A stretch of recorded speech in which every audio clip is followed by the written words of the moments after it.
na, tuloy-tuloy na tayo. Okay? Okay, so far, sa thermodynamics natin, so we have introduced na, no? Syempre, yung concept ng heat, di ba?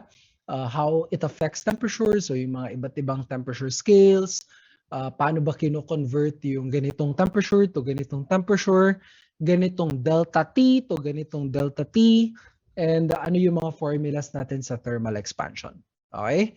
And aside from that, we were able to introduce, again, yung formula ng Q, ano bang pinagkaiba ng specific heat sa heat capacity, ano yung mga iba't ibang values natin for the specific heat capacity ng water kasi kailangan kabisado natin yan. Okay? So ngayon, what we'll do now, apply natin to, okay, sa conservation of energy natin. Kasi kanina kasi, meron na tayong conservation of energy, no? If you can recall sa anong tawag dito sa physics 1 natin, di ba? So meron na tayong conservation of energy kanina, although ginamit natin siya class 2 mechanical energy. So remember yung KE1 plus PE1 equal siya to KE2 plus PE2 plus kung meron mga losses, add pa natin siya. So what about, sir, pagdating dito sa thermodynamics? Kasi the first law of thermodynamics is actually the law of conservation of energy. So actually kung tutuusin class, kung titingnan nyo, parang parang nadaanan na natin lahat ng law sa thermodynamics except lang siguro the second law. Kasi if you start with, okay, ano ba, sir, yung zeroth law? Diba? Ano ba yung zeroth law of thermodynamics, sir? The zeroth law is the law of thermal equilibrium. Na kung parehas ng temperature yung dalawang bagay, thermal equilibrium yun. Walang heat transfer na mangyari at thermal equilibrium. So, yun yung zeroth law. The first law is conservation of energy. Diba? The second law, diba? Maraming versions yung second law, no? Yung pinaka-common is that it's the law of increasing entropy. Okay? So, lahat ng real processes nag-i-increase yung entropy ng system, yung disorder, diba? Pero anong kinalaman nun sa heat or sa heat transfer? It has everything to do with the direction ng heat transfer, class. Alam niyo, pag sinasabi niyo, heat flows from hot to cold, that's one version of the second law of thermodynamics. Okay, so yun, that's the second law. And then the third law defines absolute zero temperature. Diba? Sinabi ko na kanina, walang temperature below absolute zero. Kaya nga absolute zero yung tawag dun eh. Yun na yung pinakamababa na possible na temperature natin. You can never go below that value. Matter will not exist, no? Below that value. So basically, yun yung mga iba't ibang laws of thermodynamics natin. So, try natin gamitin siya dito, class, no? Try natin i-apply. Sa next problem natin yung conservation of energy. So this is a very, kumbaga, parang classic, no? Classic na tanungan to, class, sa thermodynamics. Okay, look at this problem, class. Okay, tingnan nyo, class. A 400-gram na block of a metal at 212 degrees Fahrenheit was dropped into a lossless na tank containing 200 cc, 200 cubic centimeters of water at 22 degrees Celsius. The equilibrium temperature of the metal and the water is 34 degrees. Okay? Compute for the specific heat of the metal. Express the answer in SI na units. Ayan. So class, a 400-gram block of a metal at 212 degrees Fahrenheit was dropped into a lossless na tank, no? Containing 200 cubic centimeters of water at 22 degrees. The equilibrium temperature ng metal tsaka ng water is 34 degrees daw. Compute for the specific heat of the metal. And then you express the answer in SI na units. Okay, class? Sige, so lipat tayo dito, no? So basically ganito ha. Okay, tingin mo na dito. Class, tingnan niyo muna to, class. So meron tayong metal dito, class. Yung metal natin, it's 212 degrees Fahrenheit. Okay, so again, kung i-convert natin to degrees Celsius yan, that's actually 100 degrees Celsius. Oops, sorry. That's 100 degrees Celsius. So, kaya na ng calculator niya na i-convert yan to degrees Celsius, no? So, yung 212 degrees Fahrenheit is also the boiling point of water, 100 degrees, di ba? Now, nilagay mo sa isang lossless na tank containing water at 22 degrees Celsius. So, in short, ganito, no? Meron kang mainit na metal at meron kang malamig na tubig. Initially, magkahiwalay sila. Now, yung mainit na metal, ilalagay mo sa malamig na tubig. So, meron ng contact between them. And once meron ng contact between them, then heat starts to flow, di ba? So, meron ng transfer ng energy ngayon, di ba? Okay, question. Anong direction ng energy transfer natin dito, class? Anong direction ng energy transfer natin dito? Is it from the metal to the water? Okay? Or is it from the water to the metal? Anong tamang direction ng heat transfer natin dito, class? Dali. Anong direction ng heat transfer dito? Is it from the metal to the water? Or is it from the water to the metal? Class. Okay, so syempre hot to cold nga, di ba? So galing sa mainit na metal papunta sa malamig na water. Now, ngayon, listen carefully sa next na sasabihin ko, class, ha? Okay, makinig, class, no? Knowing class, na walang losses to the surroundings, okay? Tama ba, class, kapag sinabi ko na kung ano yung amount of heat na nabawas kay metal, all of it kay water lang napunta? Do you agree, class? Kung ano yung amount of heat na nabawas kay metal, lahat yun napunta kay water. Tama ba yung class? Tama ba yung statement na yun, class? Ulitin ko, ha, kung ano yung amount of energy na nabawas kay metal, yun yung energy na nadagdag kay water. Kasi wala nga napunta sa surroundings, na-conserve sa system natin yung energy. Agree, di ba? Okay, good. No? Now, mathematically, paano ko isusulat yun? Okay, class. Tingnan niyo to, class. Negative Q sub hot equal yan to positive Q sub cold. Okay, so sir, bakit ganito, sir? Ano ibig sabihin nito? Okay, class. Never mind the sign muna. Huwag niyo munang tingnan yung sign, class, ha? Yung hot body natin, yun yung metal. Okay? Okay. So, yung hot body natin dito, class, eto si metal to. Yung cold body natin dito si water. Kasi initially, this is 22 degrees Celsius. This one naman is 100 degrees Celsius. Mainit yung metal, malamig yung tubig.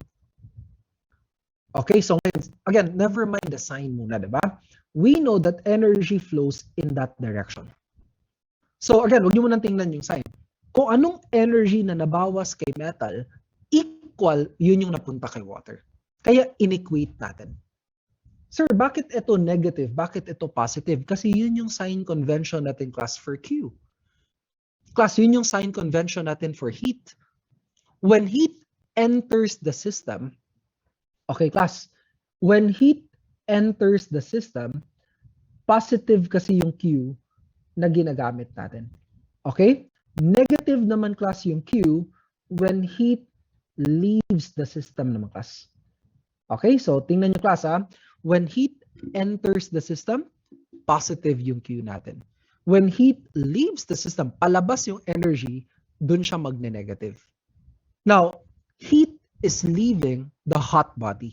Kaya negative yung Q sub hot. Heat enters the cold body naman, kaya positive yung Q sub cold. Class, okay lang ba tayo sa equation na to, class? Okay lang? Okay lang ba tong equation na to? Yes? Okay lang. Okay, good, diba? Now, sir, ano tong sinabi dito sa problem, sir, na the equilibrium temperature daw is 34 degrees. Now, class, yun yung final temperature nilang dalawa. So, the final equilibrium temperature is 34 degrees Celsius. Anong ibig sabihin nito, class? Okay, ganito, class, no? Tingin mo na dito. Meron kang mainit na metal, 100 degrees Celsius, diba? Malamig yung tubig, 22 degrees. Okay? Now, ngayon, pag meron ng flow ng energy from the metal to the water, si metal nababawasan ng energy. Since nababawasan siya ng energy, magde-decrease yung temperature niya. Tama ba, class? Okay, good. Si water, madadagdagan ng energy. So, mag-i-increase yung temperature niya. Simultaneous to. So, mababawasan yung temperature ng metal, mag-increase kay water, until mag-meet sila at some point. Yun yung 34 degrees natin.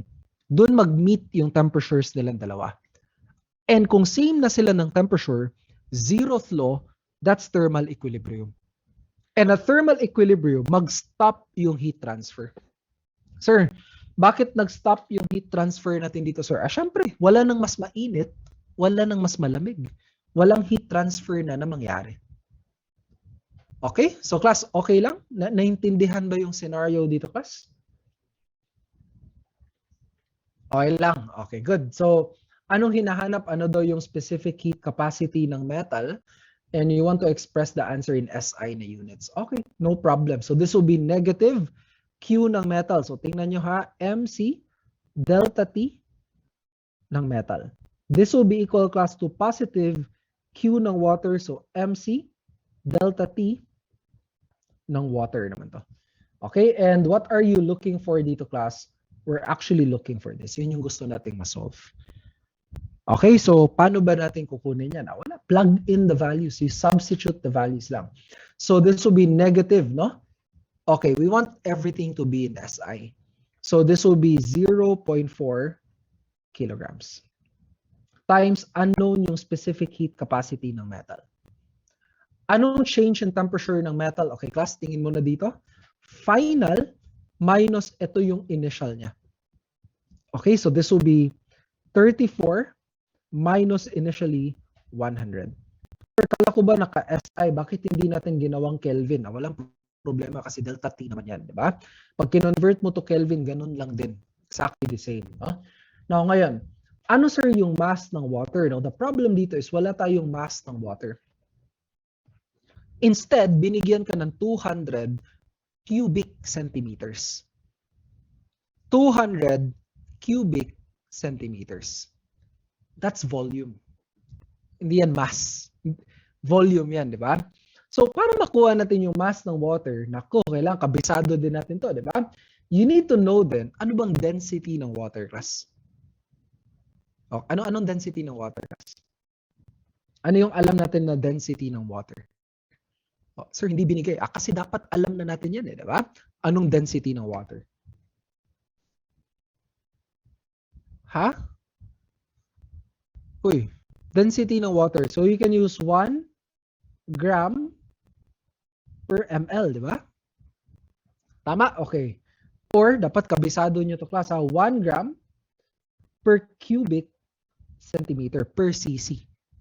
Okay? Or yeah, in SI, that's 1,000 kilograms per cubic meters.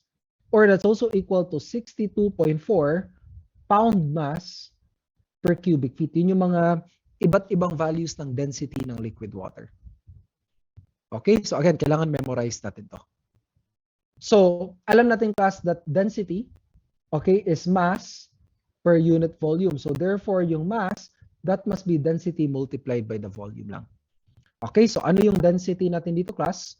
So this will be 1 gram per cc. Okay, per cubic cm. And then yung volume, that's 200 cubic centimeters. So this one tsaka this one magka-cancel. Okay, pero kailangan, so ito na yung mass, no? Mass na siya, di ba? Pero convert ko lang siya to kilograms para consistent. So 1 kilogram, so that should be 1,000 grams lang. So this one tsaka this one magka-cancel. So at least naka-kilograms na siya. Anong specific, so mass lang to ha, ito mass to.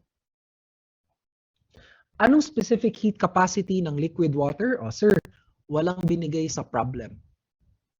Pero sa previous na problem, sinulat ko lahat. At sabi ko kailangan kabisaduhin natin, di ba?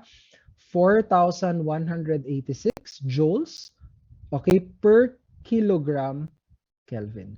Okay? Anong change in temperature, class? Tingnan nyo, class, for water, same yung final, pero ito yung initial niya. So this will be 34 degrees Celsius minus initially that's 22 degrees Celsius. Okay lang, class? Okay lang, no? So The only unknown left is C sub M. So at least SI din yung unit ng CM. Sir, paano to, sir? Naka-degree Celsius, ito naka-Kelvin. Again, okay lang yan. Kasi nga, delta T yan eh. So yung delta T na naka-Celsius, same lang sa delta T na naka-Kelvin. So it's not really a problem. Okay? Sige, ano yung CM natin dito, class?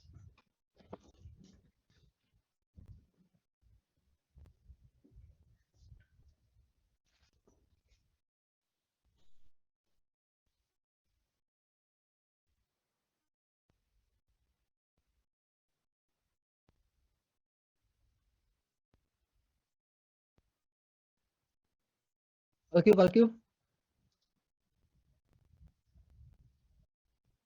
Ano yung CM natin dito?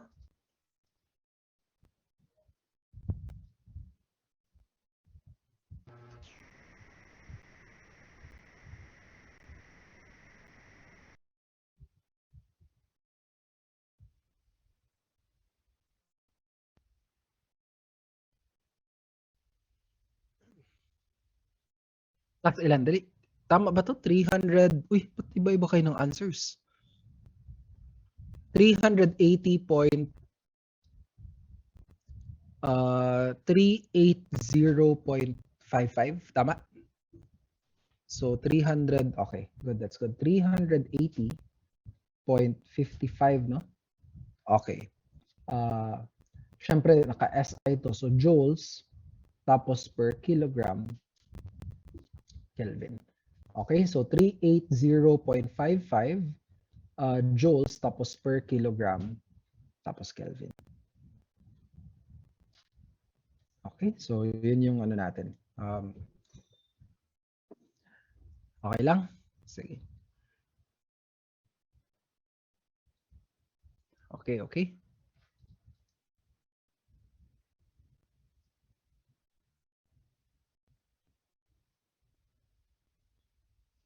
So, nasundan nyo ba yung class? Yung ano natin dito, yung flow ng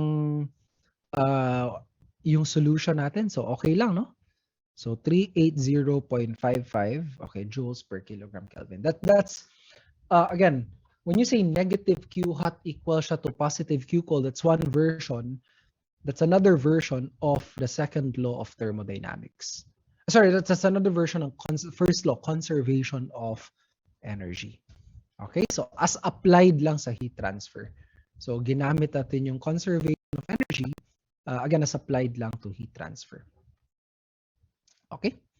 Okay, okay. Sige.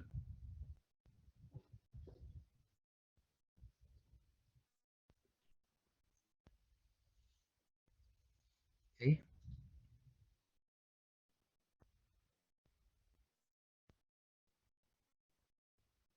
Okay na? Okay. Now, sige. Now, ngayong class, sa thermodynamics, no? We always say, and you often hear, na, sir, di ba yung heat natin, sir, yung energy, sir, matransfer natin siya from hot to cold, in that direction. Tulad dito, no? From the metal, sir, going to the water, di ba? Never the other way around. Unless na lang mas mainit yung water compared sa metal. Okay? But, here's the question. No? Kanina pa natin sinasabi na ganitong direction mag-transfer yung energy class in the form of heat, di ba? Pero my question dito, class, is how exactly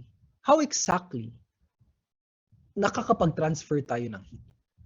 Ano yung mga iba't ibang mechanisms ng heat transfer? So what are the different methods or the different manners na makakapag-transfer tayo, class, ng energy? Naalala nyo pa ba yung class? What are the different heat transfer mechanisms? Okay, good. So meron tayong tatlo yun, di ba? Tatlo yun, class. So ano yung tatlong mechanisms ng heat transfer natin? Okay, so meron tayong conduction, meron tayong convection, okay, tapos meron tayong radiation. Okay, that's good. And when you say thermal conduction, convection, radiation, so syempre, no, silang tatlo, anong tawag dito? Magkakaiba sila, class, di ba? Yung radiation naman, super different naman talaga yun sa thermal conduction. Yung radiation, super different niya sa thermal conduction and sa convection. Pero often, nalilito tayo kung anong pinagkaiba ng conduction sa convection. So, usually dyan tayo nalilito. Kasi ano pinagkaiba ng conduction sa convection? How are they different pa sa isa't isa? So, kayo class, sa tingin nyo class, anong pinagkaiba? Anong naalala nyo na lang, no? Na difference ng conduction sa convection? Ano maalala nyo class? The difference between thermal conduction and convection. Saan nyo usually naririnig class yung conduction? Saan nyo rin usually naririnig class yung convection? O, game? So, anong pinagkaiba class, again, ng conduction, convection, radiation? So, anong difference silang tatlo?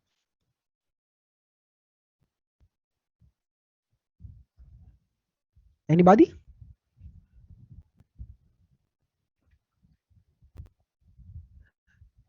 So, pag convection, okay, pag convection, sabi dyan, transfer of heat by a fluid, no?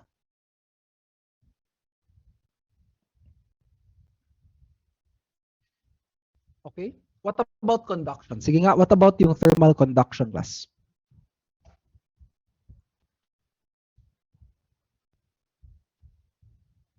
So, pag conduction naman, sa solid na material, okay. I mean, yeah, tama naman, di ba? Okay. So, okay. It's actually quite easy. For me, no, it's actually quite easy to distinguish thermal conduction class sa convection.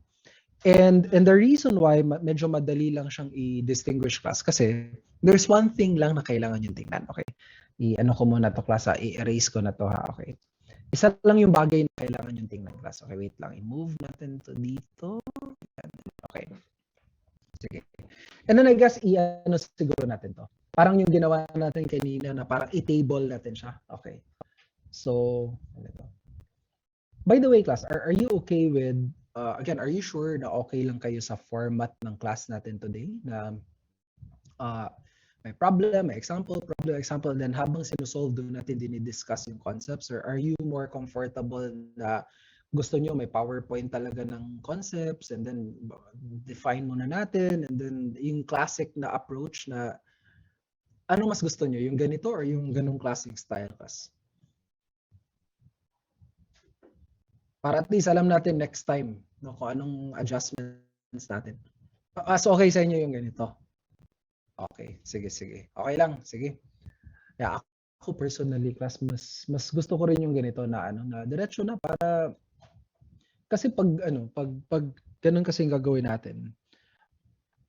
Maubos yung konti lang yung examples na ma-discuss natin. So ganito talaga ako anong tawag dito mag-discuss. And even sa review, ganito yung I'm not sure with sa ibang na experience ng mga let's say centers, no, pero ako personally even sa review center namin ganito yung style ko magturo. Syempre bago yung mga problems, no. In fact, itong mga problems na pinakita ko dito, hindi naman ito yung mga dinidiscuss din namin sa review. So mga basics lang yung pinakita ko sa inyo. And then as we go along, dun ako nag-explain. After all, yung mga concepts din naman, like all the theories and the concepts and yung mga ganyan, before pa mag-attend yung mga students ng class ko, I would expect na pinanood nyo yung mga materials na binibigay namin sa mga students. So we do have parang a platform kasi na anong tawag dito na doon yung makikita yung mga parang animated na imagine yung buong review class inanimate namin yan. Okay, yun yung ginawa namin last year when the pandemic started just to make your lives easier pagdating sa review. So inanimate namin sila and then papanoorin nyo yung conduction nandun animated kung ano ibig sabihin ng formula ganyan para pagdating sa review problem solving na lang tayo, di ba? Recap na lang natin yung mapanood nyo sa mga videos. And then after that, solve na lang tayo ng mga examples. So, gano'n namin siya dinidiscuss sa So, it's faster that way. And it's also a lot easier to understand. So, tingnan nyo, class. Anong difference nilang dalawa? Okay, dito muna tayo mag-start. Thermal conduction tsaka convection. So, anong pinagkaiba nila, sir? Now, sa conduction, well, actually, same lang naman sila na merong transfer ng energy. So, energy will flow, no? Or will move, diba? So, dito ganun din. Energy will flow. Okay? After all, these are energy transfer mechanisms, di ba? So, meron dapat talagang movement ng energy, di ba? Pero, so same lang sila. Pero anong pinagkaiba nila, sir, sa isa't isa? No? Now, sa conduction, matter will not move. Okay. Will not move. Dito, there is movement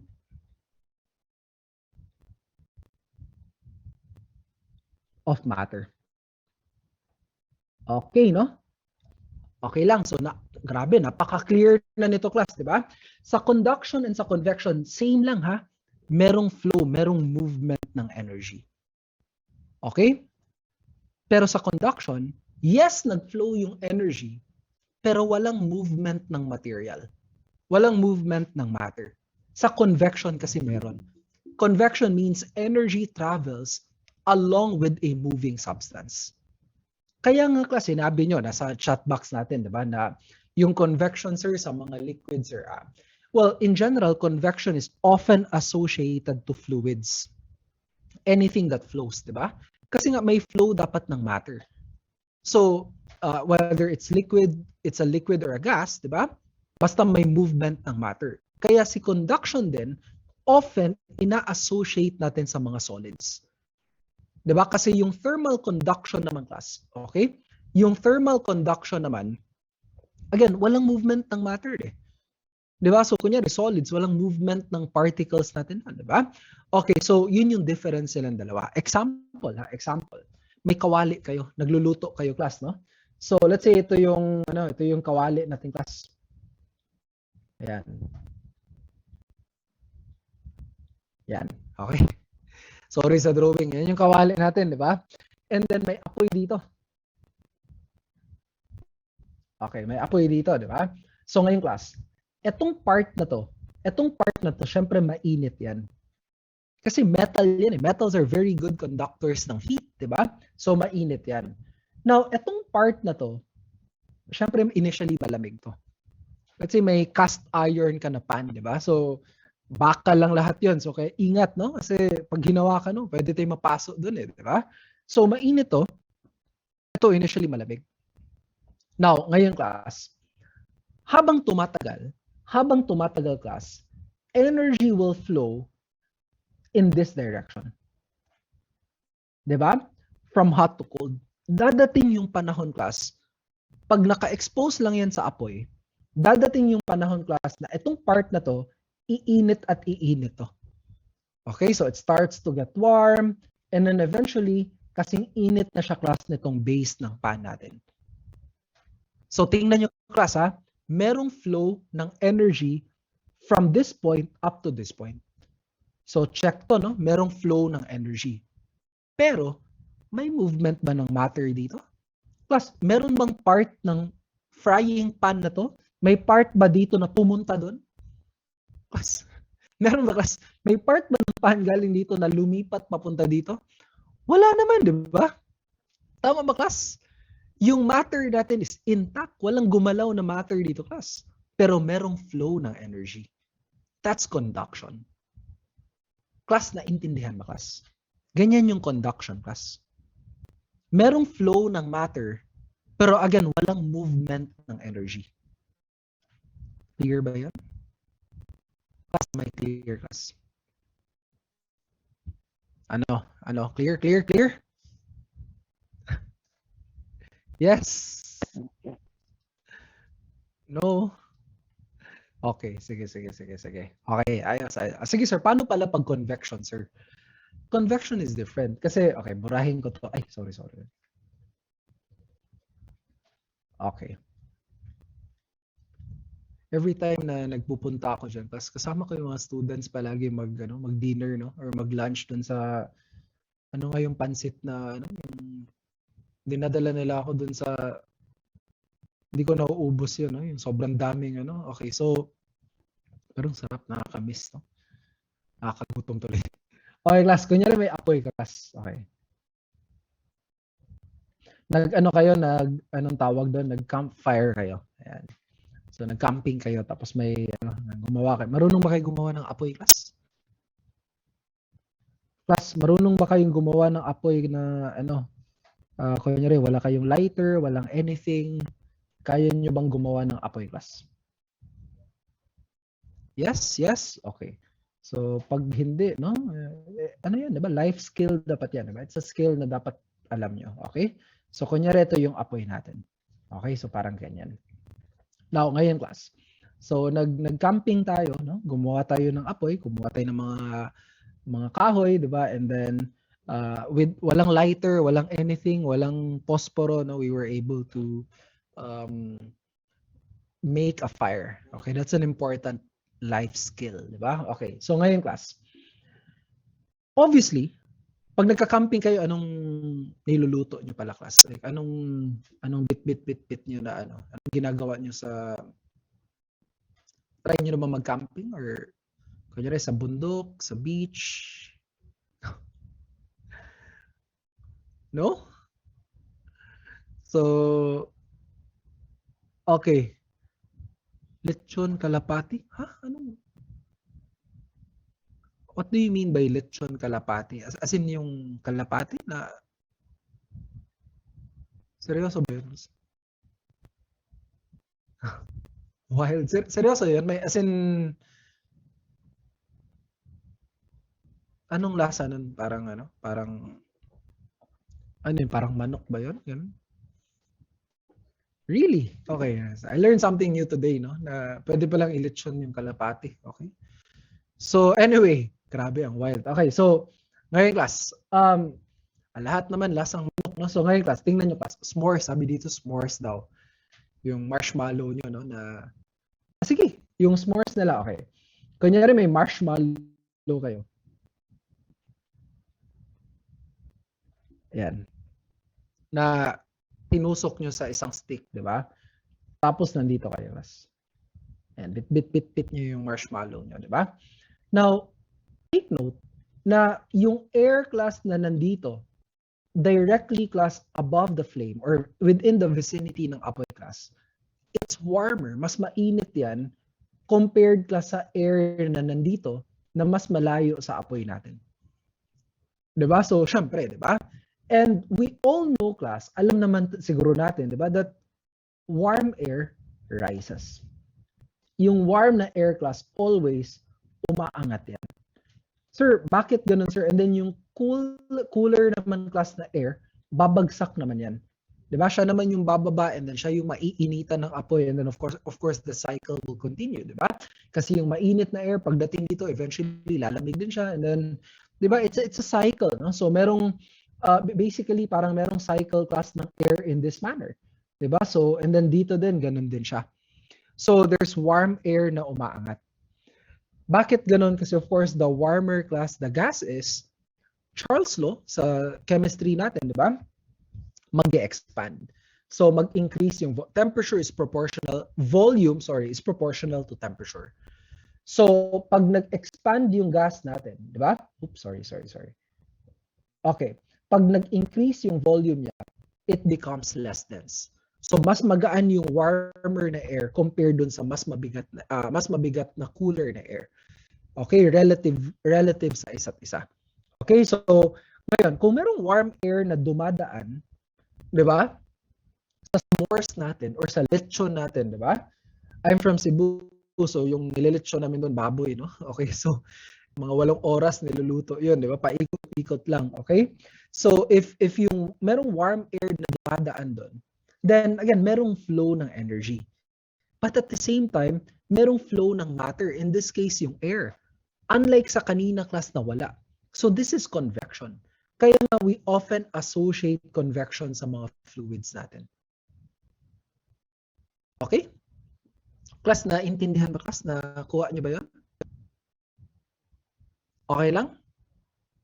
Yes? Okay, sige, sige. So, yun yung difference nilang dalawa class. So, again, the difference is pagdating sa conduction, walang flow ng matter. Wala talagang movement ng matter. Sa convection class meron. Okay, so actually, in a nutshell, yun yung difference nilang dalawa. Okay, paulit sir ng... Okay. So, again, bakit daw ulit?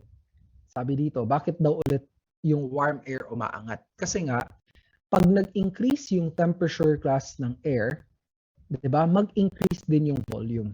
Sir, bakit proportional yung temperature tsaka volume, sir? Unang-una class, thermal expansion. Second, you can use the ideal gas law. Di ba? Ano ba yung ideal gas law? PV equals nRT, opposite sides ng equation. Proportional sila sa isa't isa. Di ba yung tawag natin dyan? Charles law. V1 over V2 equals T1 over T2. Okay, so in short, pag nainitan yung air, mag-expand.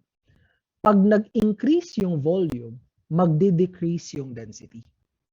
So yung warmer na air, mas mainit na air, less dense. Yung mas malamig na air, it's denser. So, syempre, yung denser na part, babagsak yun. Yung less dense, aangat naman yun. Diba? So, ganun yung mangyari. Okay? So, kaya warm air always rises.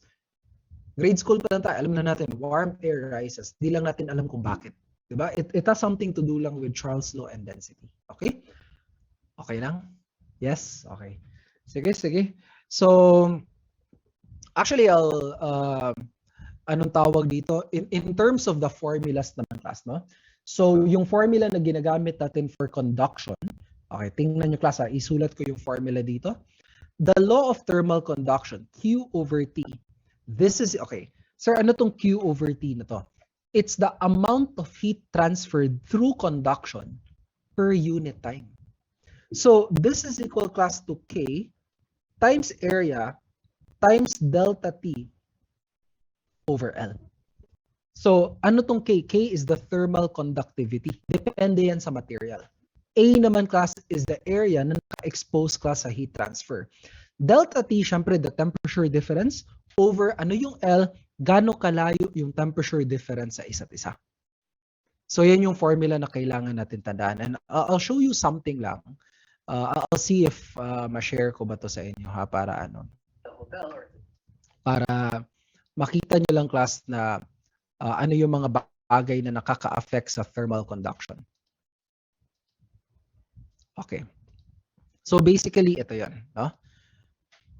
Okay, wait lang class. Okay. I'll show this one sa inyo para makita nyo. Okay. Para makita nyo siya sa formula.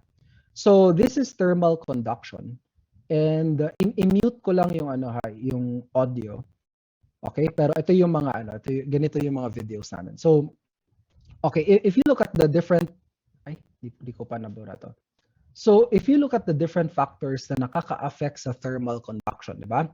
Sir, anong mga factors sir yung again makikita natin sir, paano ba sir yung like mabilis ba nag-transfer ng heat or mabagal? Maraming heat na na-transfer or konti lang using conduction, di ba? So ano yung mga factors na makaka-affect? So unang-una, yung temperature gradient. So pag sinabi nating temperature gradient class, etong delta T na to. Di ba the temperature difference? So for example, kunyari meron kang wall, right? So kunyari may bahay tayo and then meron tayong wall class. Temperature outside, kunyari 30 degrees, temperature inside 5 degrees. So mainit sa labas, malamig sa loob, naka-aircon tayo or whatever, di ba? So that's the temperature gradient. Di ba? That affects the rate at which mag-transfer yung heat. Kasi kung wala namang temperature gradient, parehas ng temperature, walang heat transfer. Di ba? Now, another factor, the second factor is the area. Kunyari may wall ka, di ba? Okay, so the second factor dito is area. Yun yung A natin class sa... Okay, wait lang. Ano ba i-post to? Ayan.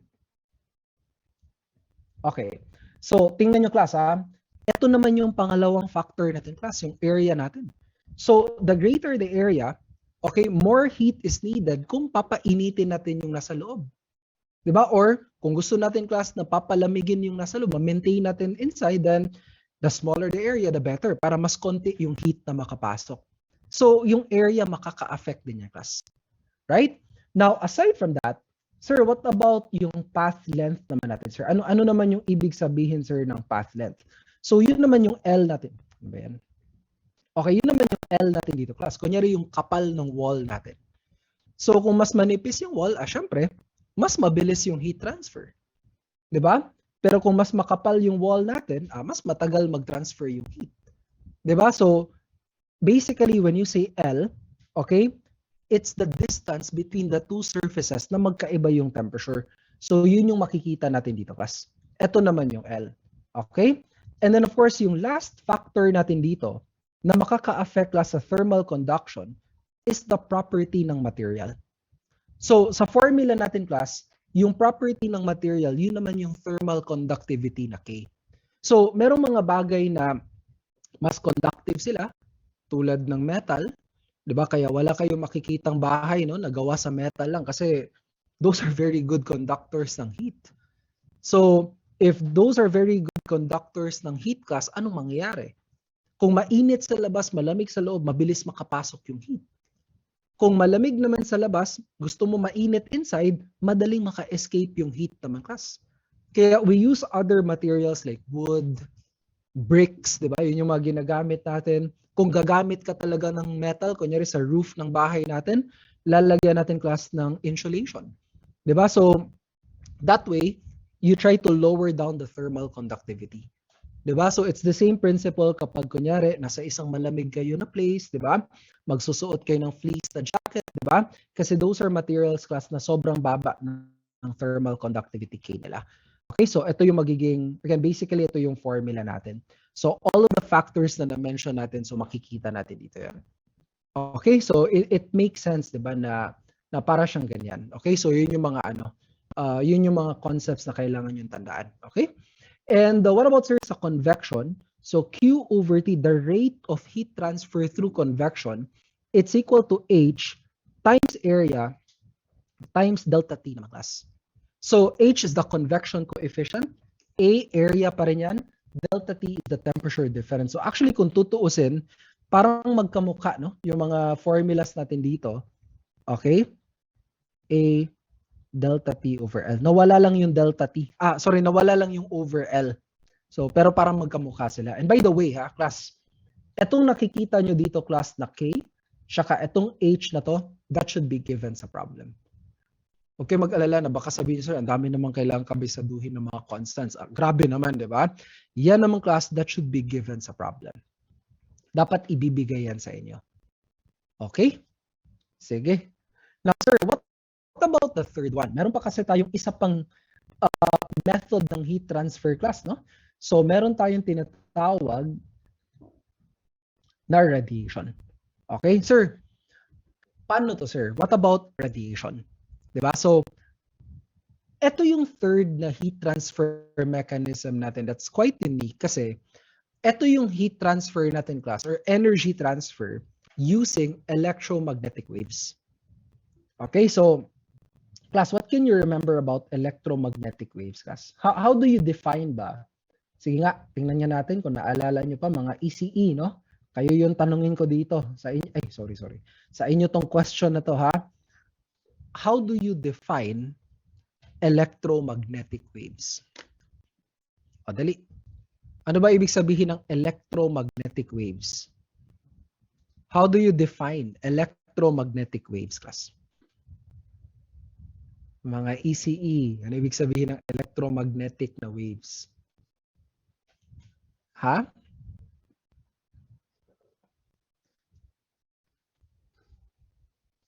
Uy, class. When you say electromagnetic waves, ano ibig sabihin nun?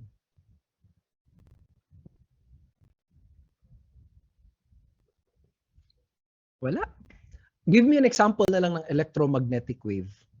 Patay tayo dyan. Magbigay kayo ng example ng electromagnetic na wave. Dali, example ng electromagnetic na wave. Class. Oh no. Sige, sige, sige, sige, sige, sige.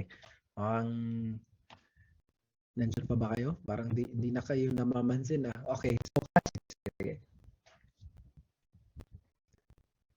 Okay. Waves are basically disturbances no sa isang medium. Nasa dagat, 'di ba, yung mga waves sa tubig? Eh, yun, literal na wave, 'di ba? Disturbances sa isang medium. Yung medium natin water, you create disturbances sa water so nakikita natin yung wave, 'di ba? So, meron tayong tinatawag na mechanical wave. Meron din tayong electromagnetic na waves. Anong difference nilang dalawa, class? Anong pinagkaiba nilang dalawa? Sige, I'll give you an example, class, ha? Sound is an example ng mechanical wave. Light is an example ng electromagnetic wave. So, anong difference silang dalawa, class? Anong pinagkaiba nila, class? Sound, tsaka light. Anong difference silang dalawa? Oh, game.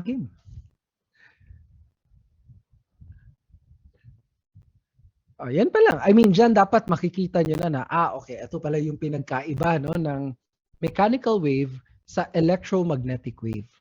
So, what's the main difference silang dalawa, class?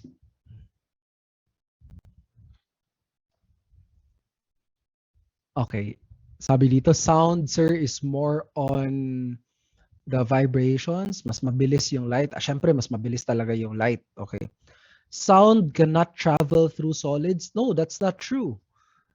Sound can travel through solids. 'Di ba?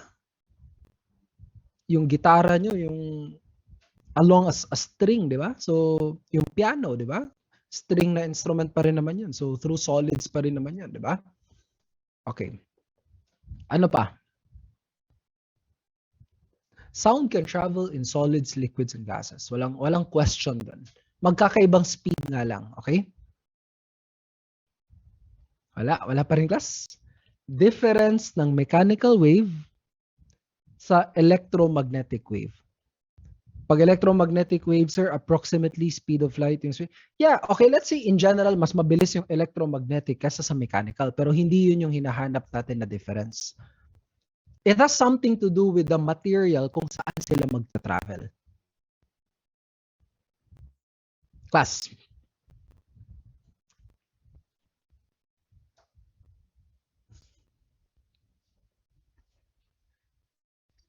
Kalimutan na natin. Okay. Sige. So, ganito ha. Okay, let's start with anong similarities nila, no? Parehas lang naman na yung mga mechanical waves and yung mga electromagnetic waves natin, same lang na makaka-travel sila in solids, liquids, and gases. Walang question dun, okay? Solids, liquids, gases, walang problema. Both of them, kaya nila mag-travel dun, di ba? But something na kayang gawin ng mga electromagnetic waves na hindi kayang gawin ng mga mechanical waves is that electromagnetic waves can also travel in free space in the absence of a material, in the absence of a medium. Diba? Light can travel in free space, in vacuum. Walang material dun eh, diba? Sound can never travel in free space. Class, isipin nyo na lang yung sun, class. Diba? Pag titingnan natin yung sun, diba? Diyan sa region 2, no? Sa Cagayan Valley. Sobrang init, diba? Tama ba, no? Parang pag summers, kayo yung nababanggit sa news, no, na maabot ng ilang degrees, class pag summer, class. Grabe yung araw, di ba? Asan talaga, no? Ilang degrees kayo umaabot pag summer? 40. Init. 40 degrees. Okay. 40 degrees, no? So, sobrang talaga. Sobrang, di ba? Sobrang init talaga, di ba? And ngayon, imagine, you're looking at the sun, di ba? The distance between the sun and the earth, that's approximately 150 million kilometers. And that's 150 million kilometers of vacuum between the Earth and the Sun. Walang material between them.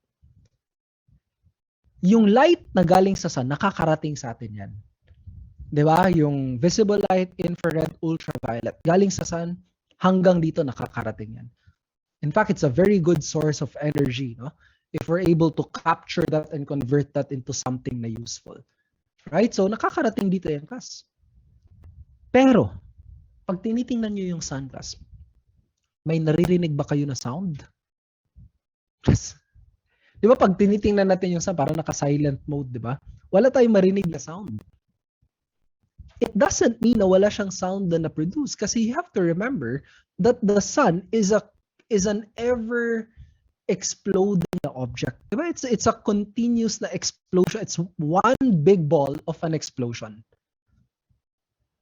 Diba? Yung sun natin, class, isang celestial body na constantly sumasabog lang. That's burning off energy. Supposedly may sound ka na marig pero wala. Bakit? Kasi sound can never travel in free space. Diba? So that's the difference ng mechanical tsaka electromagnetic waves. Diba? And radiation is energy transfer using electromagnetic waves. And the best example of this is yung radiation galing sa sun. Diba? In the form of electromagnetic waves. Diba? Now ngayon, yung rate ng heat transfer natin dito, okay, pag radiation yung problem, Q over T. By the way, class, lahat ng Q over T dito, kung naka-SI units tayo, joules per second, that's also power. So, kaya minsan sa mga libro, nakalagay doon, power lang din to. Okay lang yun, walang kaso yun, di ba? Kasi power lang din naman talaga yan, di ba? So, pati ito, kung naka-joules per second, so naka-watts yung power natin. So, this is equal to the Stefan-Boltzmann constant. Mga EE tsaka ECE, anong number to sa calculator natin? Dali, anong number to sa calculator natin? Class? Okay, constant number 31. Okay, so this is constant number 31, no? Okay. So this is equal, class, to 5.67 times 10 to the negative 8, no? This is watts per meter squared Kelvin raised to 4. So yan yung makikita natin sa calculator natin. Times emissivity. Emissivity is a value that ranges from 0 to 1. Walang unit yan, ha? Times area na naka-square meters para makancel natin to. And Kelvin temperature raised to 4 para makancel din natin to.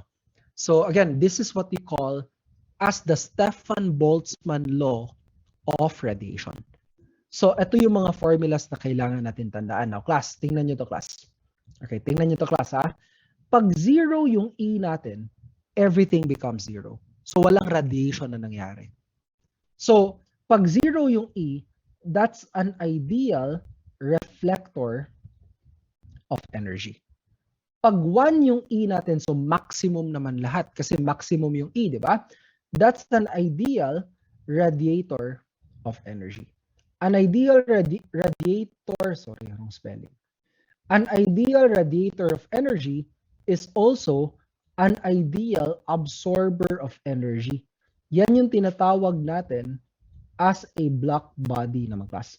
So pag sinabi sa problem, black body radiation, ibig sabihin, 1 lang yung emissivity na gagamitin natin. Okay, so that's all you need to know sa mga heat transfer mechanisms natin. Okay, sige, copy or take note, no? And then solve tayo na example dito, class.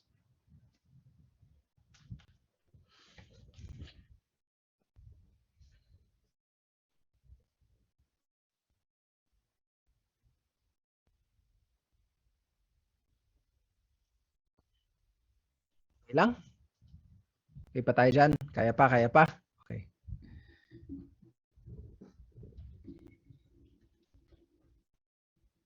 Okay.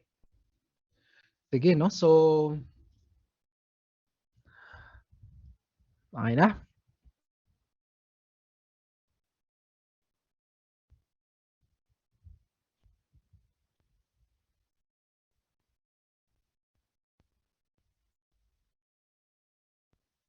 Okay, so let's answer the next problem. Sagutan natin yung Next problem natin.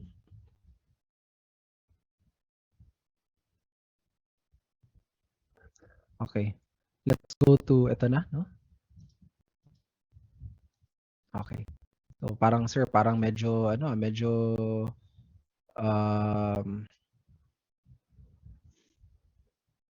okay, medyo mahaba sir. Okay, class, pag medyo mahaba yun, huwag kayong ma-intimidate, no? Hindi ibig sabihin nun na anong tawag doon, na mahirap yan, di ba? Okay, so what you can do para at least hindi kayo hindi kayo masyadong ma-stress or ma-pressure, what you can do is isa-isahin nyo lang sila. Okay, so sige. Look at this problem. The base of a kettle is 6 inches in diameter and 0.062 inches thick. While placing it over a gas flame, the average temperature of the outer surface of the copper is 214 degrees Fahrenheit. And that the water inside is at its normal na boiling point. How much heat is conducted? Ayan, conduction, di ba? How much heat is conducted through the bottom in 5 seconds? The thermal conductivity may be taken as 2480 BTU per square foot per hour per degrees Fahrenheit per inch. So, pati yung thermal conductivity binigay. Okay.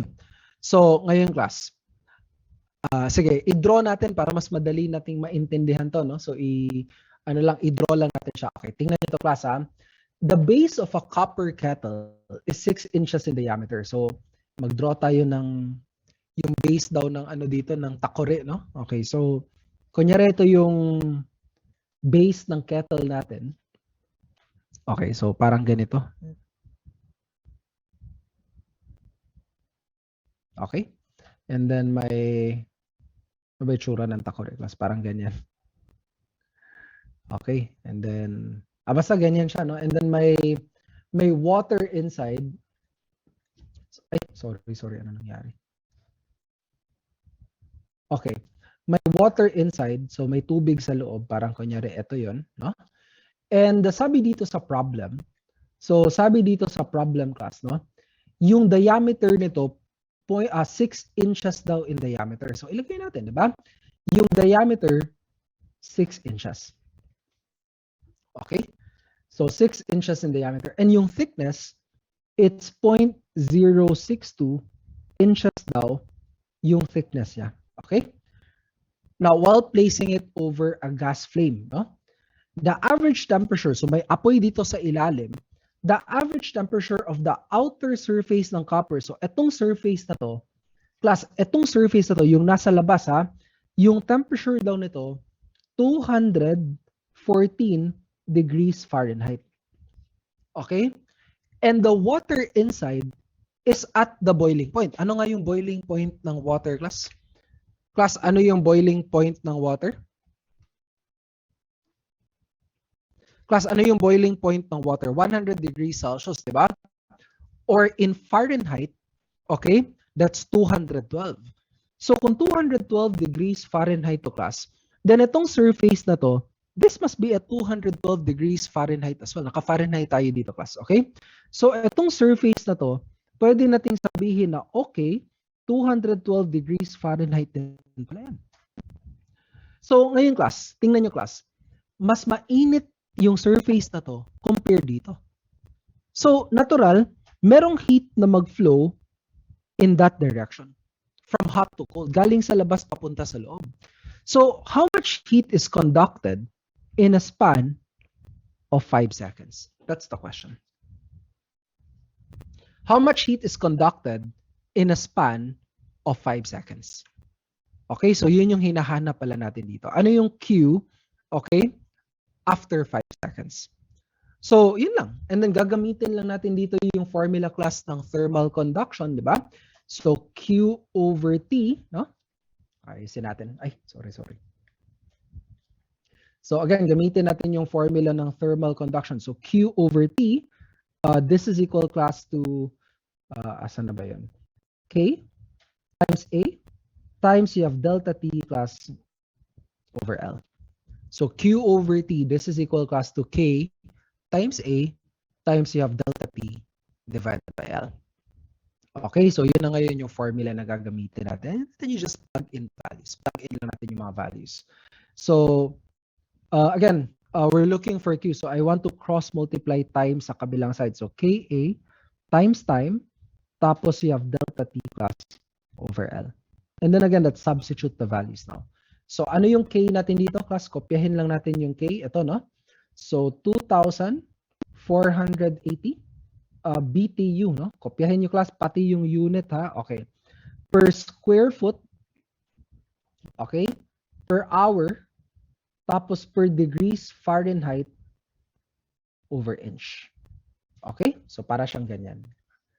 So kailangan tama yung mga units natin. So dapat yung answer naka-BTU. So kailangan ma-cancel ko lang tong lahat ng mga to. Now, ngayon class, ano yung area class na gagamitin natin? Ano ba yung area na naka-expose class sa apoy? 'Di ba? So ano yung area na gagamitin natin? So obviously, etong area na to, yung area class ng circle na to.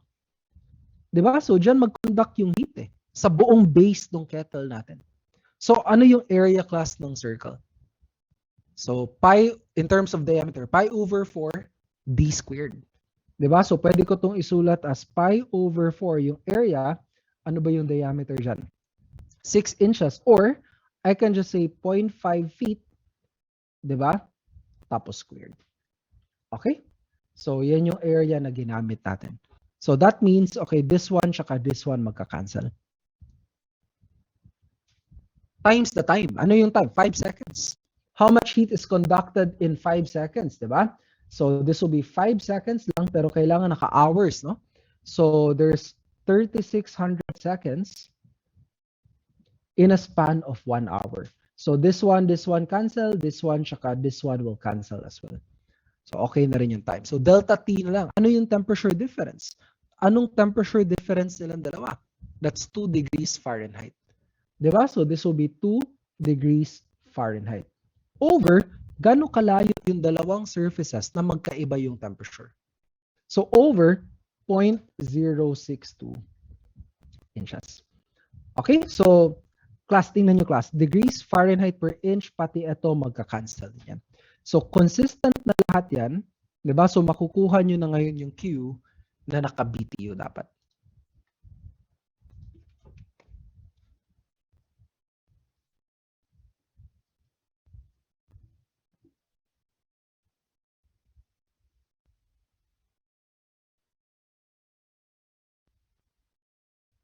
Then class.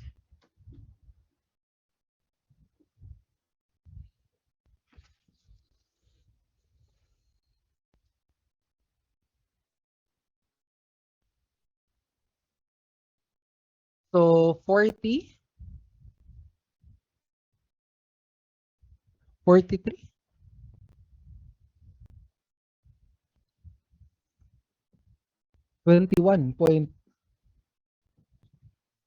21.82. Okay. BTU, no?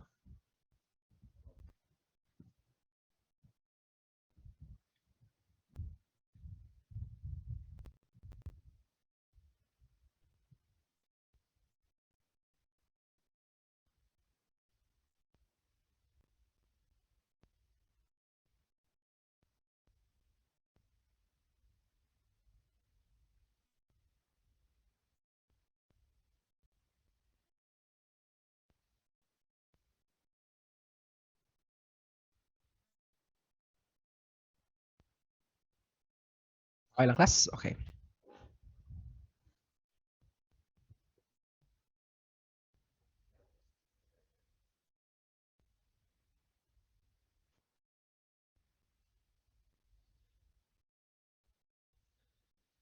Okay. So, solve pa tayo. Hindi pa tayo tapos, ha? Hindi pa tayo tapos. Sige. Take note mo na. Check mo na kung tama ba yung mga ginawa nyo. Tama ba yung ano natin? Okay, wait lang, class, ha? Wait lang.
Alright. So, ayan. So again, we're recording this lesson para dun sa mga... Ilan ba kayo dapat class na nandito sa class na to ngayon? Ilan kayo dapat sa class na to?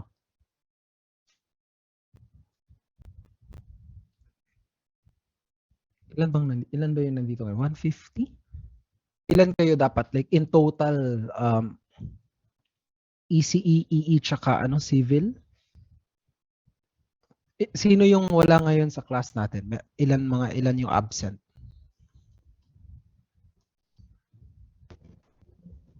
Medyo marami, sir. More or less 35. Mga more or less mga 170? Sige. So may mga, ano yung narinig ko kanina? May internet interruption ba sa area ngayon na may mga hindi naka-attend?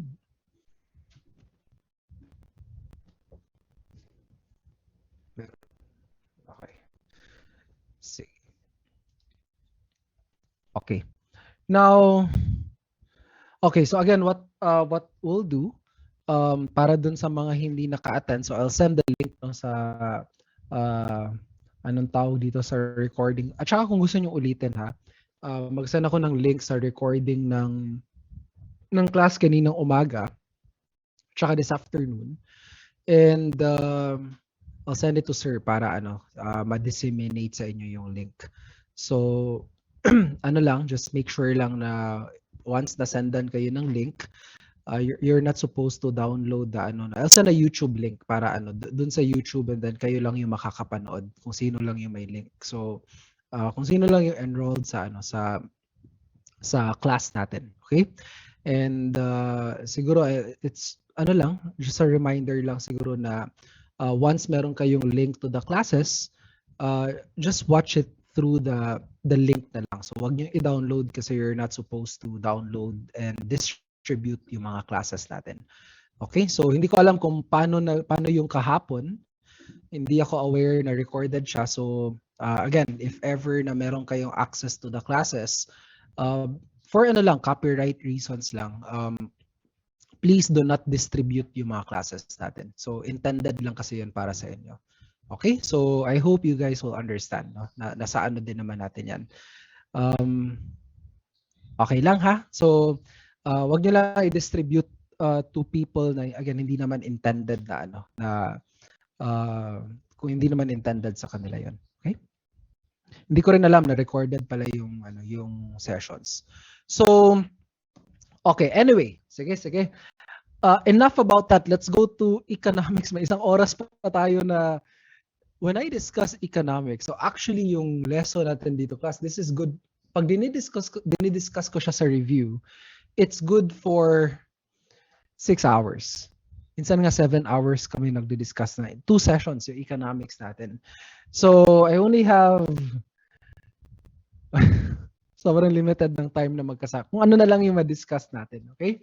So sige, para lang ma-cover pa rin natin siya. So basic na physics, medyo okay na tayo. Although actually hindi pa tayo tapos sa physics. Skinip ko na lang yung ibang parts na medyo advanced na. Kasi nga kung i-discuss pa natin yun, di talaga tayo maka-proceed to other topics. So, ano pa yung mga parts ng physics sir na hindi natin na-discuss? So again, we have talked about the laws of motion. Okay. The law of conservation of energy. Sulat ko lang para ma-recap lang natin, no? Okay. The law of conservation of momentum.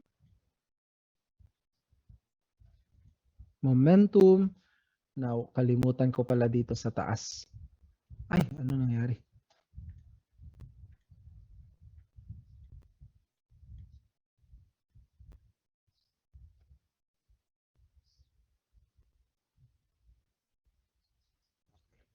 So, the law of gravitation, yan.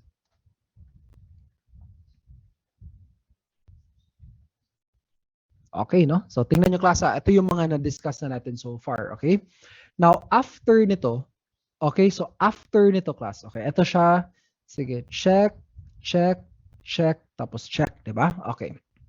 Now, ngayon, after nito, So, meron pa supposedly simple harmonic motion.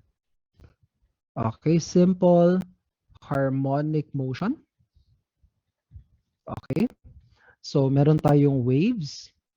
Okay, so although somehow na-introduce natin briefly yung concept ng waves, pero hindi talaga lahat kasi may mga formulas tayo dyan, no? Gano'ng kabilis mag-travel yung waves sa isang solid, sa liquid, whatever, di ba? Hanggang Doppler effect. So kasama yun, okay? And then, of course, so yung optics natin. So dito natin i-discuss yung nature ng light, reflection, refraction. Okay, so dito yon, and then yung mga mirrors and lenses natin. So actually, ito dapat yung, okay, para lang at least transparent tayo, no? So yung mga mirrors and lenses natin. So ito yung mga, at least alam nyo lang, kung gusto nyo mag-self-study, so ito yung mga parts na hindi natin na-discuss. So actually, marami pa. Pero basically, ito talaga yung coverage ng physics natin. Okay? And aside from this, sa thermodynamics naman, class, ano naman yung mga na-discuss natin? So we were able to talk about, of course, heat and temperature. So heat and temperature. So check tayo dyan. Okay tayo dyan. No? Na-cover natin siya. We were able to discuss, so ano to? Thermal expansion. So thermal expansion. Para again, alam niyo lang ha, kung gusto niyo mag-self-study.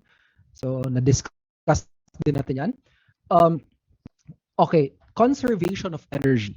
So conservation of energy as applied to heat transfer, na cover natin siya. Okay, so now ano yung mga hindi natin na cover dito, sir? So the difference between sensible heat and latent heat, hindi na natin to diniscuss kasi medyo mahaba, no? Okay, and aside from that, hindi rin natin na cover, class, the different thermodynamic processes. Okay? And sir, bakit hindi natin na-cover, sir, yung mga iba't ibang thermodynamic processes? Kasi kung i-cover natin to, this is in itself, pag diniscuss ko to, 3 oras to. Isang session ko to dinidiscuss sa Excel. 3 hours yan.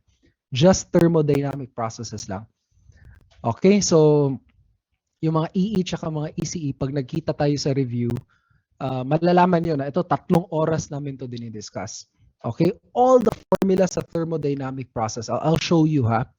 Tingnan ko kung meron pa ako dito, parang wala na yata. Okay, wait lang. I'll show you yung mga formula sa thermodynamic processes class para aware lang kayo. Okay, tapos dinederive natin yun isa-isa. Okay, so actually you can papa-screenshot ko na lang sa inyo. Wait lang. Kasi sobrang gipit talaga ng time natin. Diyos ko po. Okay. Sige, wait lang. I'll show you yung mga formula sa thermodynamic processes. Aha, wait lang, class.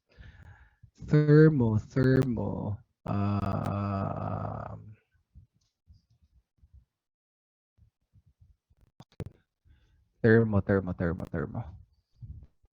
Okay, wait lang. Okay.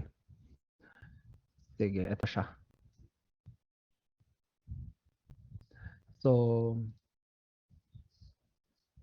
hanapin ko na lang yung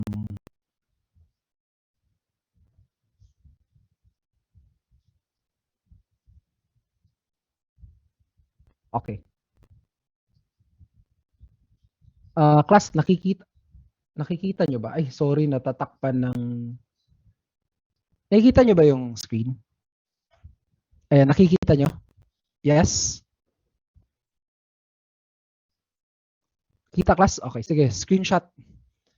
Ginagawa ko sa review. Lahat ng nakikita nyo dito sa table na to, dinederive ko yan. Okay, para hindi nyo siya kakabisado. Mahirap yan i-memorize, sobrang dami. So, dinederive ko lahat yan, class. That in itself, siguro mga 2 to 3 hours yan. Kasama yung mga examples. Okay na? Shinare ko na lang sa inyo. Okay, so anyway. So going back. Okay, so yung mga iba't ibang thermodynamic processes, no? Ito okay tayo dito, heat transfer mechanisms. Although isa lang yung problem na na-solve natin, at least nakuha natin yung mga formulas, no? So heat transfer mechanisms, and then supposedly yung last part natin dito, heat engines. Okay. Heat pumps and refrigerators. Yan. So hindi na rin natin to diniscuss. Okay? Kasi again, kulang talaga sa time. Di tayo makapag-start sa economics natin kapag mako-cover pa natin yan. Okay? So ito yung mga, so again, may guide lang kayo para alam nyo, kailangan ko i-self-study to mga parts na class. Okay? Now, what about naman sa economics? So ano yung mga importanteng topics natin sa economics? So syempre, you have simple and compound interest. Compound interest, di ba? So meron tayong the different types ng annuities, the different types ng gradient, okay? Meron tayong bonds, okay? Ano pa ba, sir? The different methods ng pag-compute ng depreciation, okay? Break-even analysis, and then you have annual cost or the annual cost method, di ba? Capitalized cost. Okay. So, ito yung mga dapat natin makover. Actually, marami pa. Selection among alternatives. So, halo-halo na yung mga topics na yan. Okay? So, ito yung sisimulan natin ngayong class. Okay lang? So, class, is this okay na sinummarize natin para at least alam nyo lang na ito yung hindi natin nadaanan, ito yung kinapos tayo sa time, ito yung okay na dapat tayo. Okay lang ha? Okay, sige, screenshot muna. Okay na? Okay. Okay.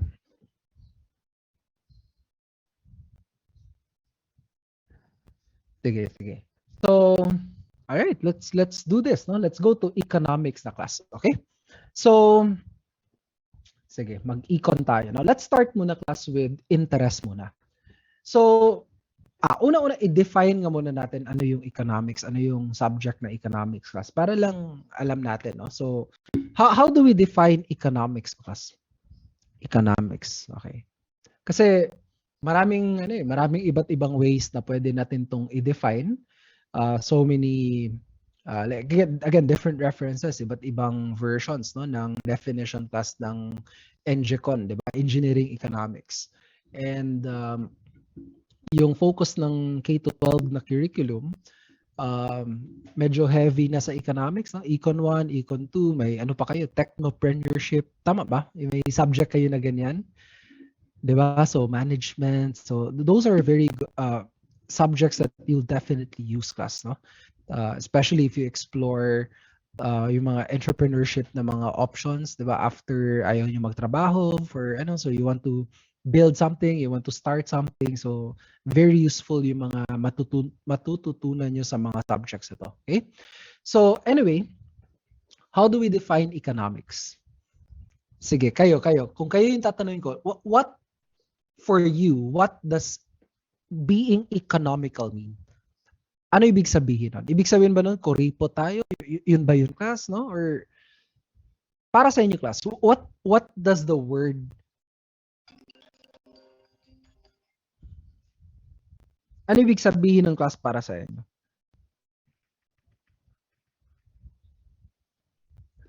Okay, so choosing between alternatives, okay? So, okay. The most, siguro, parang for me, the most fundamental na way na ma-define natin siya is yung economics, no? It's simply the wise use of both money and time. Okay? So, class, agree ba kayo dito sa definition na to, class? Pag sinabi natin economics is the wise use of both money and time, tama ba to? I mean, may sense ba yung definition na to, class? Tama ba, class? May sense ba tong definition na to for you? Of course, di ba? So, yung pinaka-importanteng word, no, dito sa definition na to, it's not really money. hindi rin naman time kasi these are resources, no? Well, for lack of a better word, I'll use the word resource, 'di ba? Na um, kung marami kayong pera, marami kayong resources, marami kayong oras, marami kayong resources.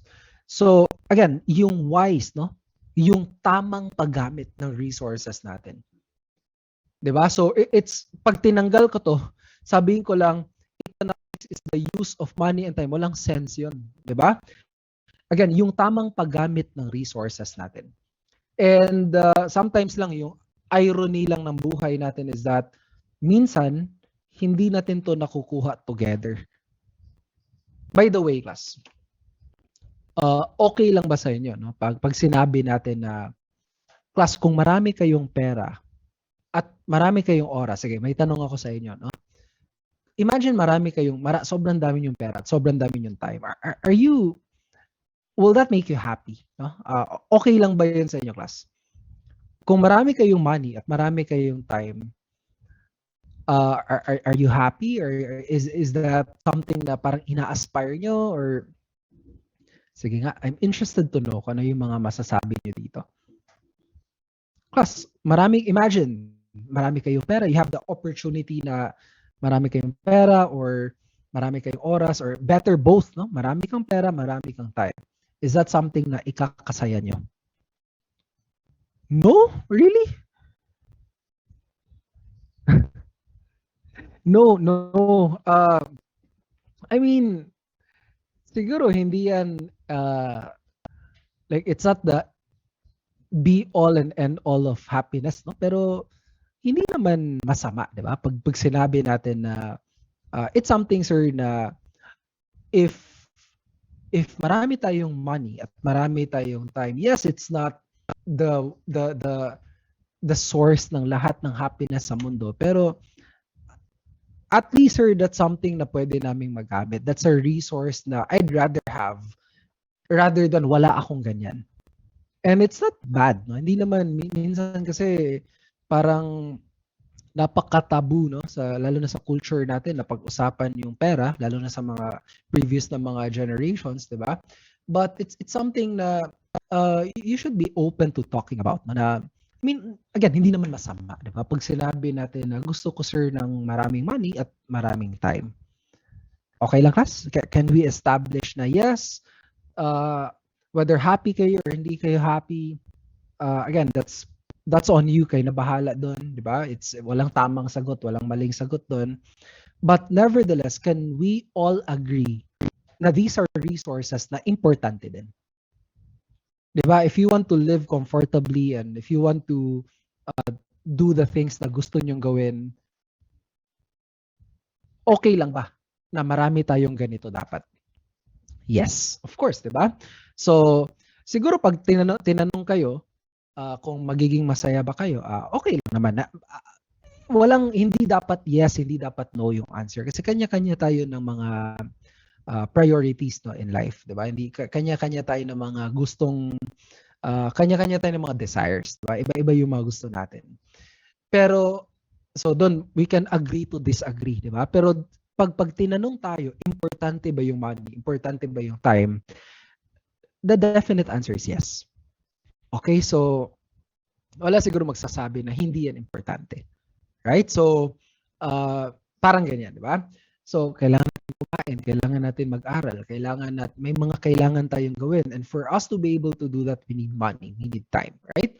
So ngayong class, yung irony lang ng buhay natin, yun, sabi ko nga, minsan or madalas hindi natin to nakukuha together, no? Ang sad, no? Parang kumbaga posible na marami kayong money tas wala kayong time. 'Di ba, class? Okay lang ba 'yun? Or ang dami niyong oras tapos wala kayong pera. Okay. Nasaan kayo doon, class? Maraming pera, walang oras, or maraming oras tapos walang pera? Nasaan kayo ngayon? Saan kayo doon? Maraming pera, walang oras, or okay.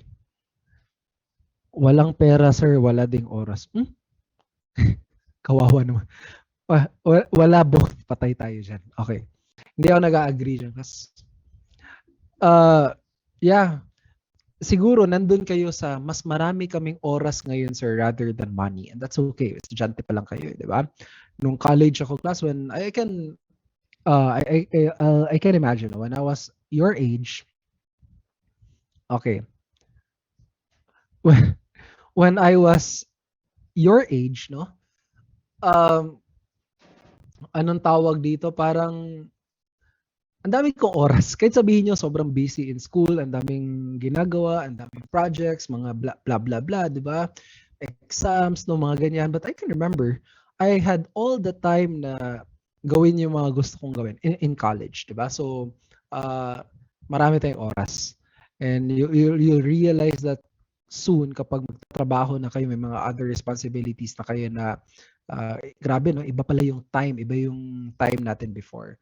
So, in fact, that's a very valuable asset, oras, di ba? And wala pa naman kayong income, no? Hindi pa naman kayo, bakit? Sinong may mga nagtatrabaho na ba dito? Who among you currently may mga part-time na mga trabaho or something? Meron? Okay, good for you, no? Okay, so, okay, anyway. So, again, sabi dito, walang pera, madaming oras, tapos walang jowa, no? So, wala na tayong magagawa. Hindi ko na kayo matutulungan dyan, no? Sa mga ganyang bagay, no? So, sige. So, okay lang yan. Okay, class. So, anyway. Sige, so economics is the wise use ng resources. So, syempre, gusto natin, habang bata pa kayo, no? The sooner that you can start, if you can build your resources habang marami pa kayong time, then marami din kayong ma-accumulate na savings, di ba? May pera kayo, then again, it's about using the resources as wisely as you can. And that's being economical.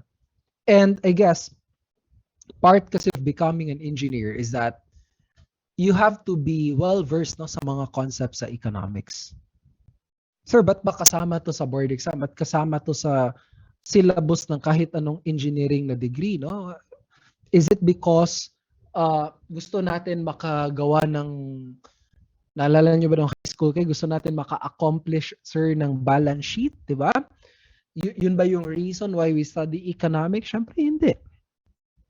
Gusto nyo gawin yun, kailangan nyo gawin yun. Wag na, mag-hire na lang kayo ng accountant, di ba? Yung kaibigan yung accountant, no? Or bookkeeper, yung mga CPA yung friends, sila na yung gagawa nun para sa inyo. So, hindi yun yung reason kung bakit inaaral natin to class. But when you understand kasi the basic principles sa economics, na yung mga concepts lang natin dito, at least the core principles lang, and you're able to apply that sa buhay natin, it allows you to make better decisions. Diba? Countless times na class, I'm sure sa buhay nyo, no, na you faced situations na kailangan nyo mag-decide. Diba? And usually, sa mga bagay na pinag-decide natin, diba? Between ito or ito, usually, economics will play a factor. Maybe it's not the only factor, pero it's always a factor. Kung pipiliin ko to, ano ba, makakatipid ba ako dito? Kung pipiliin ko to, yes, mas mahal to, pero blah, blah, blah. Di ba? We always consider the economic consequence ng mga decisions natin. And part of your journey to become engineers is, again, mastering these concepts. Kasi by the time na magiging engineer na kayo, again, you will face situations, scenarios, class, that you have to decide. Di ba? Ilang yung mga rebars na ilalagay ko dito sa column na to or whatever. Kunyari civil ako, no? Gano'n ba kadami or whatever, di ba? I-over-reinforce ko ba siya? I don't know kung tama ba yung terms na ginagamit ko, di ba? Dadamihan ko ba yung mga rebars, blah, blah, blah, or is it not economical or whatever, di ba? These are economic questions, or these are questions sa economics that you have to answer. So, part yan ng decision-making process natin.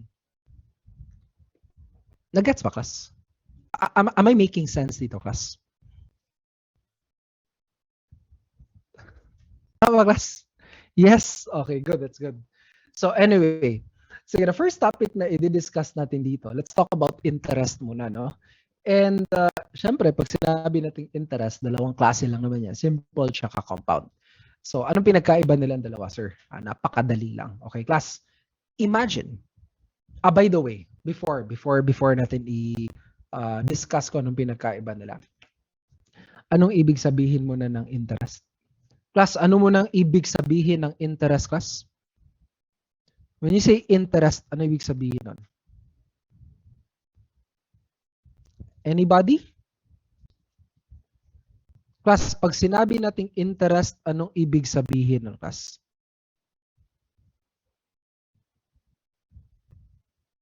Anybody? No?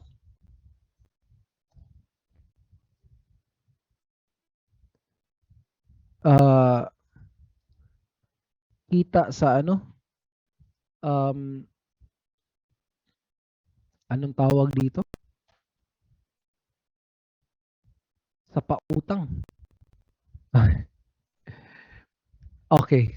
So, tubo sir sa... Okay. Sige. So, pag sinabi nating interest is simply the cost of the borrowing of money. So, yeah, naningil ka kasi hiniram yung pera. Okay? Bakit mo ba sinisingil, class? What's the reason? What's the economic reason why? Kunyari lang, okay? May 1 million pesos dito. Sir, pahiram ng 1 million, sir. Okay. Sige, hiramin mo to. Pero charge kita ng interest. 'Di ba? So kung babayaran mo ko 3 years from now, hindi na 1 million dapat yung bayad nyo plus the interest na. What's the reason behind that? Hindi pa pwedeng kung 1 million yung inutang nyo, 3 years later, 1 million lang din yung ibabalik. 'Di ba? Bakit hindi ako papayag? Why the need to add charges? Bakit, class? Bakit? Anong mga reasons why we have to do that? Sige nga.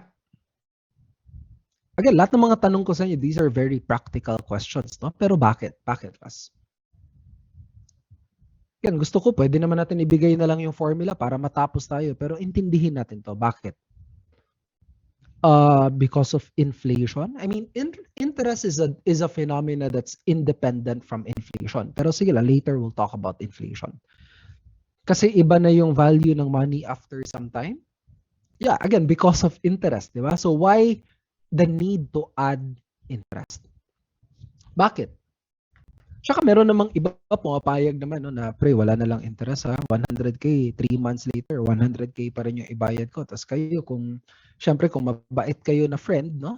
Sige pre, walang problema. Ganyan, okay lang din, di ba? Pero bakit, class?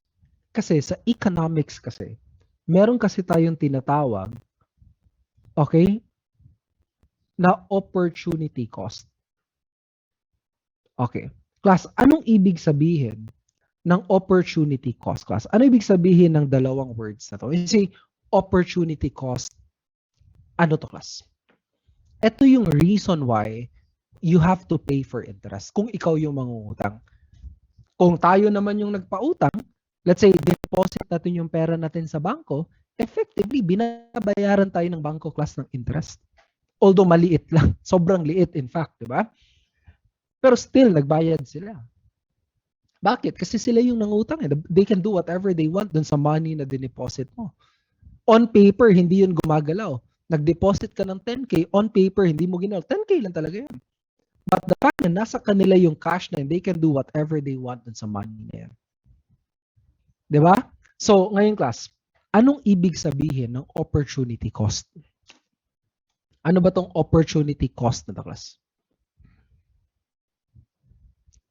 Narinig nyo na ba to before? Class, narinig nyo na ba yung words na opportunity cost?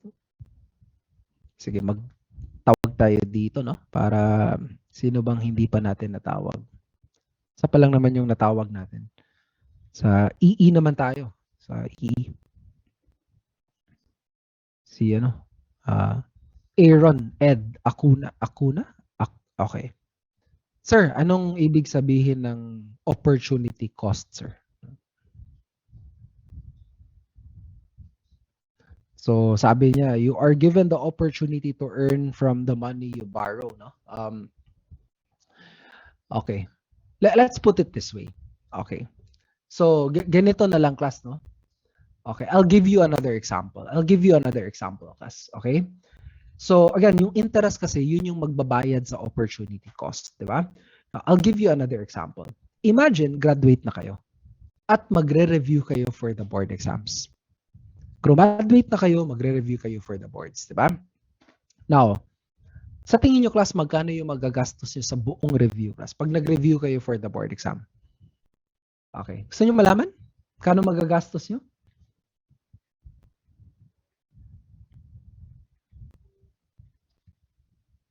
Gusto nyo malaman, class, kung magkano yung investment nyo, class, pag nag-review kayo for the boards? Okay, sige. Isa-isahin natin para magising tayo, no? Okay, so, syempre, money and time. Okay, para magising talaga. Okay. You'll spend approximately 6 months ng buhay nyo para mag-review for the board exams. Okay, no? Mga 6 months ng buhay natin para mag-review for the board exams. Okay? Sige. Yun na yung time investment natin. What about the monetary investment? Ano mga paggagastusan nyo sa review, class? Calcu? Yun lang? Calculator lang? Okay. Ano yung mga paggagastusan nyo sa review? So, syempre, okay. Kunyari, mag-enroll kayo sa isang review center, di ba? So, I don't know. For example, sa civil, hindi ko alam kung magkano yung mga review, no? Pero let's say, i-average na lang natin at 15,000. Kunyari lang. Some siguro mas expensive, yung iba mas mura, depende, discounts, whatever. Let's just be generous na lang dito, class. And then, conservative na estimate na lang. Okay. Tuition, sir. Tuition. 15K. Okay, no? Ano pa, class? Siyempre, dorm, di ba? Okay. So, alang namang wala kayong tutulugan, no? Pupunta kayo ng Manila, magdo-dorm kayo. Okay? Magkano yung dorm sa Manila, sir? Mga 3K per month. Ano lang yun? Isang kwarto lang na napakaliit, no? Baka nga isang kama lang yun, yung 3K per month nyo, di ba? So, ngayon, 3K times mga 6 months, sabihin natin mga 18K. Gawin na lang natin 20K, no? So, 20K to kasama kuryente tsaka tubig dito. Ayan. Okay, no? So, syempre, allowance, no? Kasi, alam nga naman, hindi tayo kakain, di ba? So, class, the last 2 years, class, almost 2 years na naka-online classes kayo, binibigyan ba kayo ng allowance ng mga magulang nyo, class, or hindi, class? Hindi. Okay. So, kaya gusto niyo na mag face-to-face, no? Kasi more than 1 year na kayo walang allowance, di ba? Sabi dito, wala ng allowance, pinaglilinis pa ako ng bahay, sir. Grabe naman. Okay lang naman yun, no? Nakikitira na nga tayo, di ba? So, okay. Sige. So, okay. Ang sad, no? Na wala tayong allowance. Okay. Pero mabubuhay ba kayo for example, sa Manila, class? Mag-review na kayo. Can you live with, okay lang ba sa inyo yung 50 pesos per meal? Kaya na ba yun? Carry na ba yun? 50 pesos per meal? Kaya? Yes, no. 50 per meal. 3 meals per day. Kaya, I think kaya na siguro, no? So, 6 months tayo sa Manila, siomai rice, no? Yun lang yung kakainin natin para pasok sa budget. Okay? So, yun, 50 pesos yun pagpunta nyo ng Manila, kas. Okay? So, 150 per day times 30 days times 6 months. Magkano yan?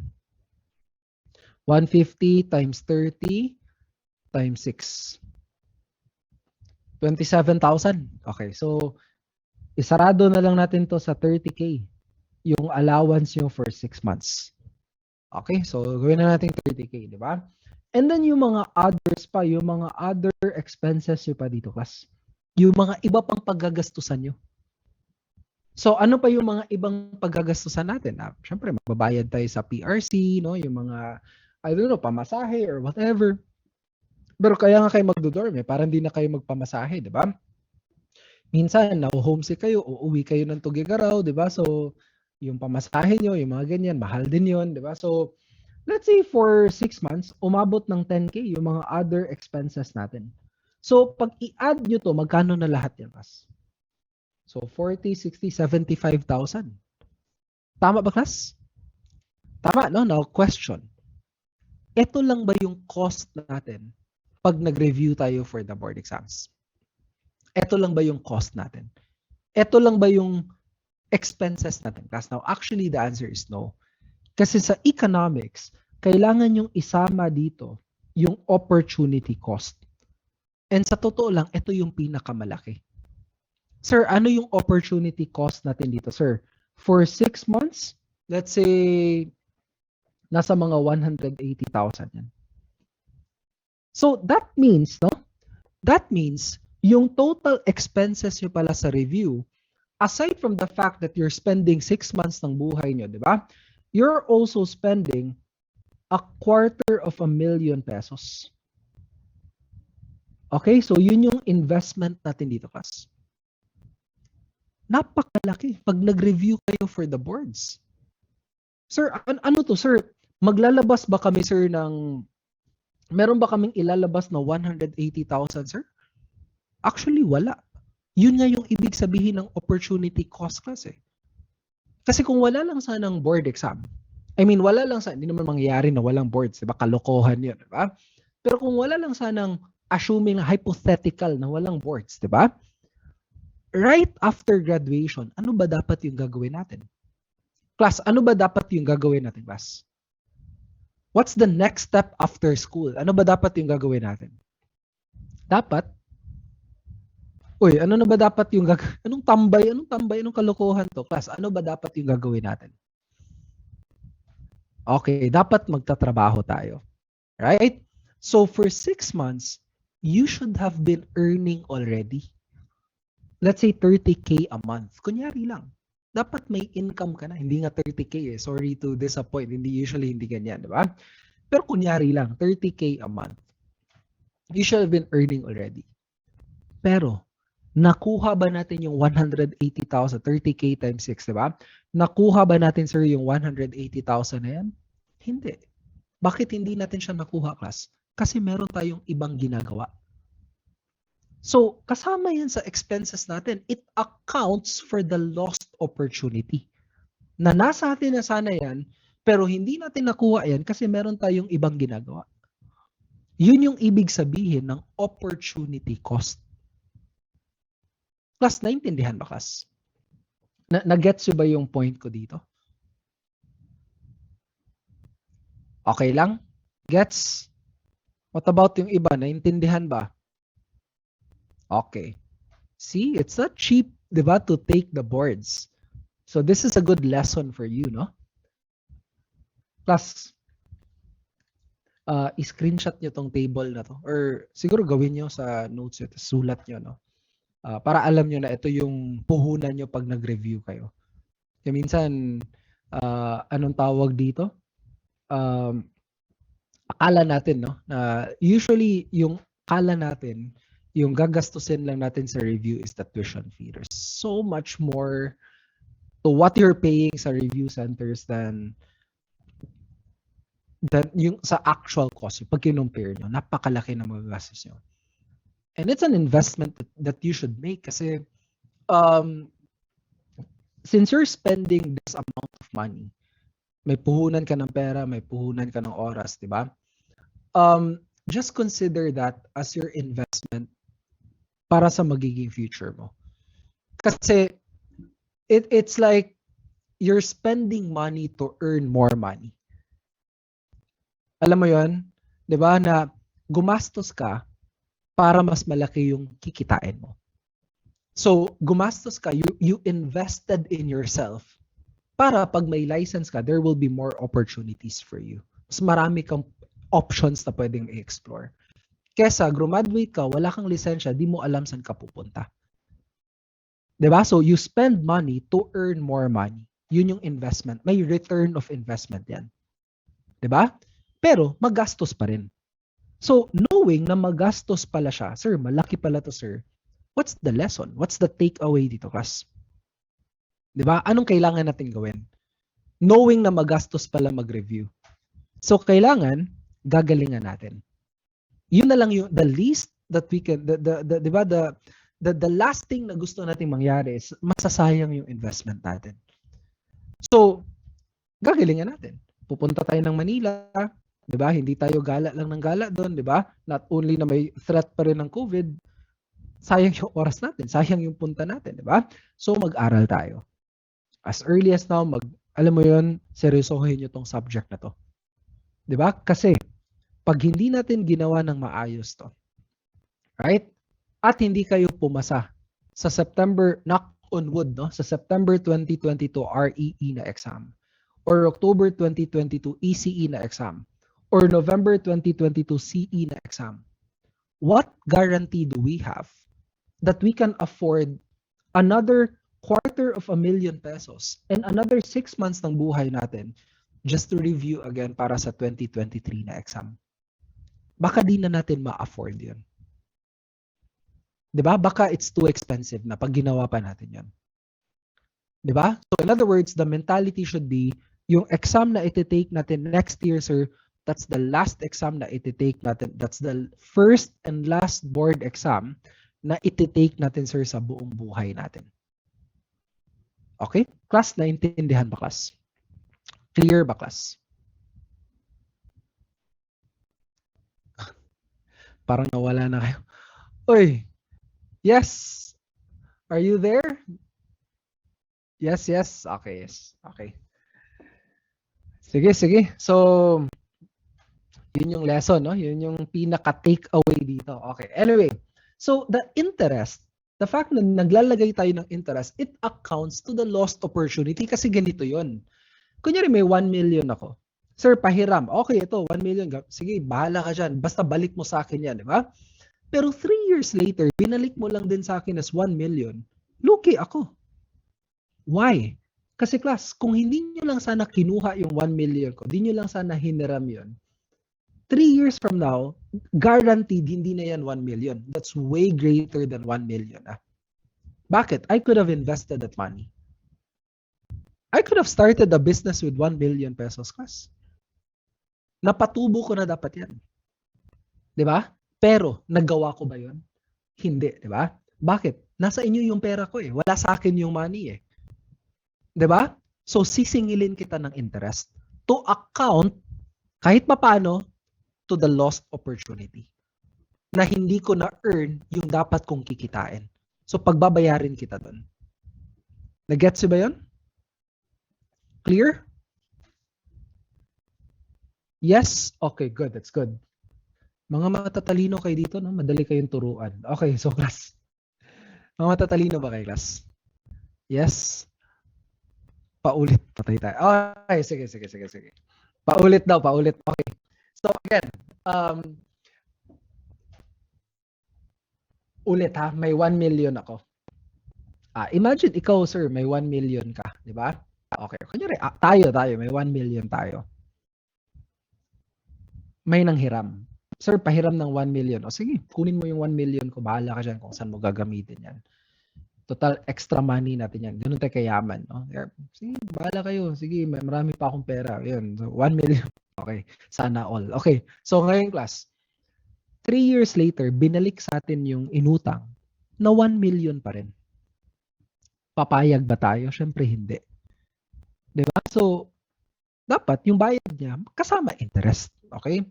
Bakit? Kasi kung hindi nyo lang sana hiniram yung 1 million at nasa akin lang sana yung pera na yon, di ba? Napalaki ko na yung 1 million na yun. Sure yun. Guaranteed. 3 years later, yung 1 million ko baka 1.5 na. Guaranteed yun. Why? Kasi I could have invested the money. I could have started a business with 1 million. Di ba, kas? Mas napatubo ko na sana yun. Pero again, hindi ko siya nagawa. Bakit hindi ko nagawa? Kasi wala sa akin yung pera eh. Kinuha nyo yung pera ko. Hiniram nyo, di ba? Hindi nyo kinuha, hiniram nyo. Di ba? So, hindi ko tuloy na-earn yung gusto kong ma-earn.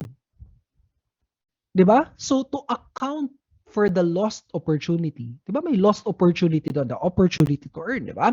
So, to account for the lost opportunity, kayo yung pagbabayarin ko nun. Ako, bakas? So, yun yung reason kung bakit merong interest. Right? Okay, so ngayon, gets na. Okay, good. That's good. So, ngayon class, meron tayong dalawang types ng interest, no? So, simple tsaka compound. Now, for example, anong pinagkaiba nila, sir? Now, let's say meron kayong 100 pesos. Okay. By the way, pwede ko naman burahin to, class. Okay na to, ha? Nag-gets yun na to? Kaya nyo nang magastos pala mag-review? Okay. Speaking of review pala, invite ko kayo guys, no? Segue ko lang yung namin, yung baka lang gusto nyo, no?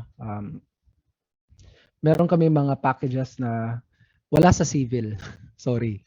ECE tsaka EE lang. So meron kami mga packages na 1 year kayo magre-review, 2 semesters. So from November this month to April, and then hindi kayo magte-take ng April na board exam kasi syempre di pa kayo graduate nun. And then you review again from May next year all the way to September EE exam or October ECE na exam. So another semester. So basically 1 year kayo nag-review. And since 1 year kayo nag-review, 1 year kayo merong access to Excel Online, yung platform na pinakita ko kanina. Nandun yung mga videos, mga data resources na kailangan nyo nandun. So parang 1 year kayo na ganyan. Pero isang payment lang siya. So hindi times 2 yung bayad kasi 2 beses kayo nag-review. So it's really a good deal. So magagamit niyo siya para sa subject na to. So unfortunately sa civil wala kaming ganyan. Although we do have short courses dun sa civil engineer, mga CE na nandito. If you check out yung Excel Online ko, meron kami mga dito guys, meron kami mga steel design. Ayan. Gawa to para sa mga CE talaga. Kunyari nahihirapan kayo sa steel design yung mga subjects. So these are again, these are asynchronous mga lessons no, sa steel design. Maganda yung pagkagawa ng mga mga lessons. And even sa strength of materials meron din. Mura lang to, parang 300, 400 lang yata yung subscription yan. And strength, meron kaming ganyan. Okay. Ayan, so kunyari nahihirapan kayo sa strength, no? So ito mga civil yung gumawa nito. Mga courses na to, mga short courses na to. Ayan. And then meron talaga tong kasamang exams din, yung sa steel design and sa strength na ayan, pag nag-take kayo ng exam, tas kunyari natapos yun na, pati yung mga solutions nandito. So lahat ng mga figures nandito, may mga solutions yan.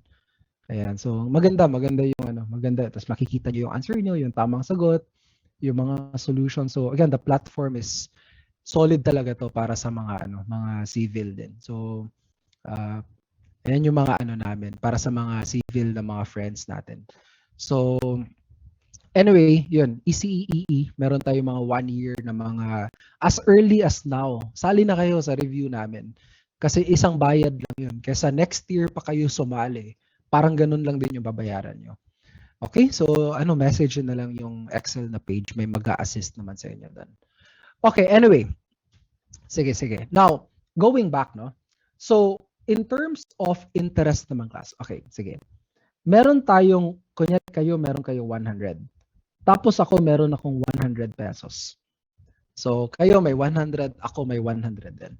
Now, both your money and my money, class, will earn interest, let's say, 10%. Okay? Ano yung pinagkaiba, sir? Okay. Yung sa inyo, it's 10% simple interest. Sa akin, it's 10% compound interest. Anong difference, sir, dun sa way na mag-grow yung money natin? Anong pinagkaiba?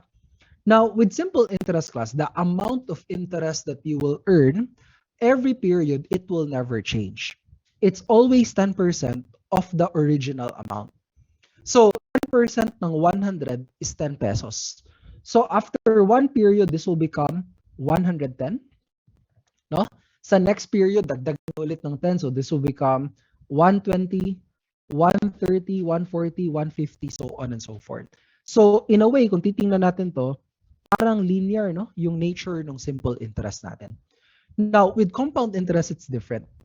Kasi sa compound interest, class, the amount of interest that you will earn every period, it's now changing. it's always 10% of the most recent na amount. And pag sinabi nating most recent na amount, kasama dyan yung interest na na-earn natin in the past. Kikita na rin ang interest yun. So for example, 10% ng 100, so 10 pesos pa rin yun, di ba? So after one period, this will become 110. Right? Now, sa next period, tingnan nyo class, yung 10 pesos na interest dito, kikita din ng 10% yun. So 10% ng 10 pesos is piso. Tama, piso, di ba? On top of supposedly 10 pesos. So 11 pesos na. Or you can just say 10% ng 110. So ano ba yung 10% ng 110? So 11, di ba? So pag dinagdagan mo ng 11 yan, this will become 121. Next, 12.1 na yung idadagdag natin. So on and so forth. Okay, so in a way, kung titingnan natin to, parang parang exponential, di ba? Yung nature ng compound interest natin. So again, in a way, parang exponential yung nature niya. And that should reflect sa mga equations na gagamitin natin. So kung titingnan natin klase yung mga formulas natin. So for example, sa simple interest. Okay, tingnan niyo to class ha. Okay, let's say, ito yung P natin class. So, yung pinakaunang amount, ito yung tinatawag natin as the principal or the present worth, di ba? Whatever the value is after some time, yun yung tinatawag natin as the future worth naman class. So, again, yun yung value in the future. So, principal tapos future worth. And, okay. And then, syempre, yung nadagdag, yun yung amount of interest na na-earn. Uppercase I. So, ngayon class, yung uppercase I natin dito class. So tama ba yung formula natin? It's P times small letter I times N. So ipin, no?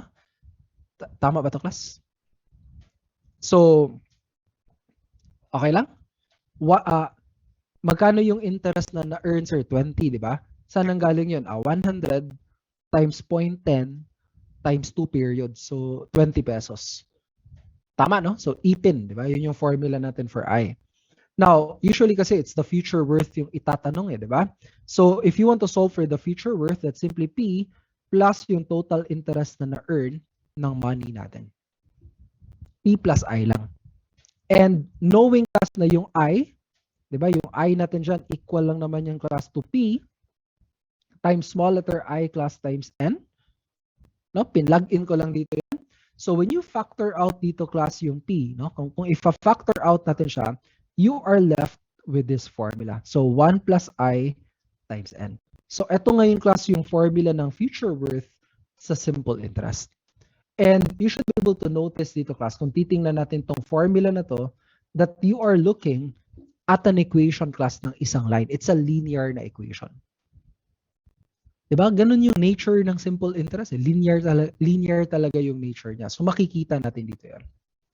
Okay, so again, you are looking at an equation ng isang line. It's a linear class na equation. So P times 1 plus I times N. So madali lang now. Something lang class na kailangan yung tandaan. Okay, tingin dito class. Tingin dito ha. Now, nakita nyo tong I na to? Okay, tsaka itong N na to silang dalawa. Very important ha. Listen carefully. No? Now, itong I na to class.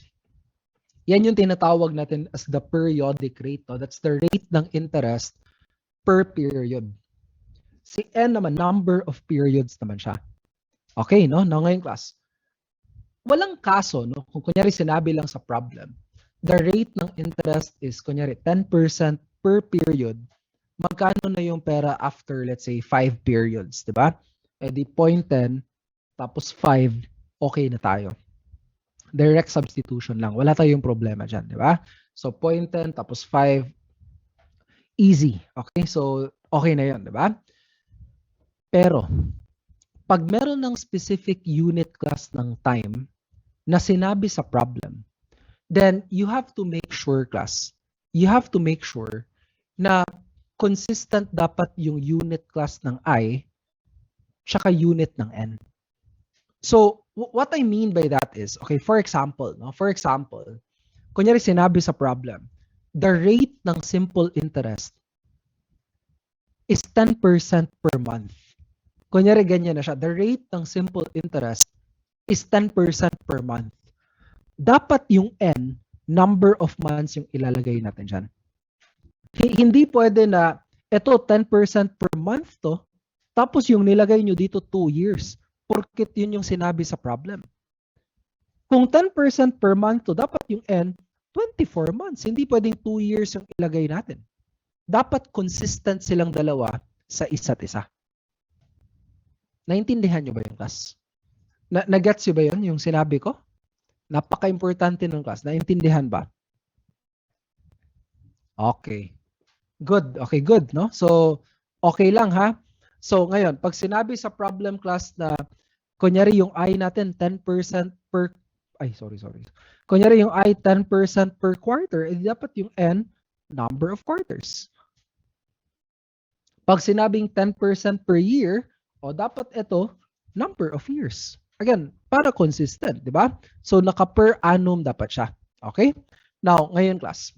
Sir, what if lang hindi sinabi sa problem kung ano yung period ng interest rate? Sinabi lang, sir, the rate is 10%, 20%, 15%. Yun lang, walang nakalagay kung per month ba to, per quarter, per day, can you imagine, di ba? Whatever, wala nakalagay. So if that's the case, class, automatically, yung default natin is that annual yung rate na yan. Automatic yun. Default natin, okay, annual tong rate na to. Pag walang sinabi, automatically it's per year. So dapat yung N naka-years. At magkakaproblema tayo ngayon pag hindi sinabi sa problem kung anong period or kung ano yung kunyari ka-annual rate yung I, 'di ba? Pero yung N kunyari hindi naka-years, no? Sa problem natin, problema 'yan. Kasi kailangan kung annual rate yung I, most of the time kasi default natin annual rate 'yan, dapat yung N naka-years. Sir, paano pag hindi naman naka-years yung binigay sa problem, sir? So dito papasok ngayon, class, yung dalawang types ng simple interest. And what are the two types ng simple interest, class? Now, first, meron tayong tinatawag na ordinary simple interest. So sa ordinary simple interest, your N will be the number of days na nag-earn ng interest yung money divided by 360. Again, if you are using ordinary simple interest. Okay, so, sir, okay. Kailan natin gagamitin to, sir? Kailan natin gagamitin, sir, yung ordinary simple interest? Listen carefully, ha? Gagamitin lang natin to if, okay, unang-una, naka-annual rate yung I natin. That's the first condition. Naka-annual rate dapat yung I. Second, kung hindi natin kaya mabilang sa problem, exactly how many days ba nag-earn ng simple interest yung money? There's no way na mabibilang natin siya exactly ilang araw ba talaga. So no choice ka, mag-assume ka na lang na yung isang month, 30 days lang. Kaya nga 362 eh. Yung banker's year natin, it's assumed na 30 days lang per month. So, okay, for example, no, kunyari ganito.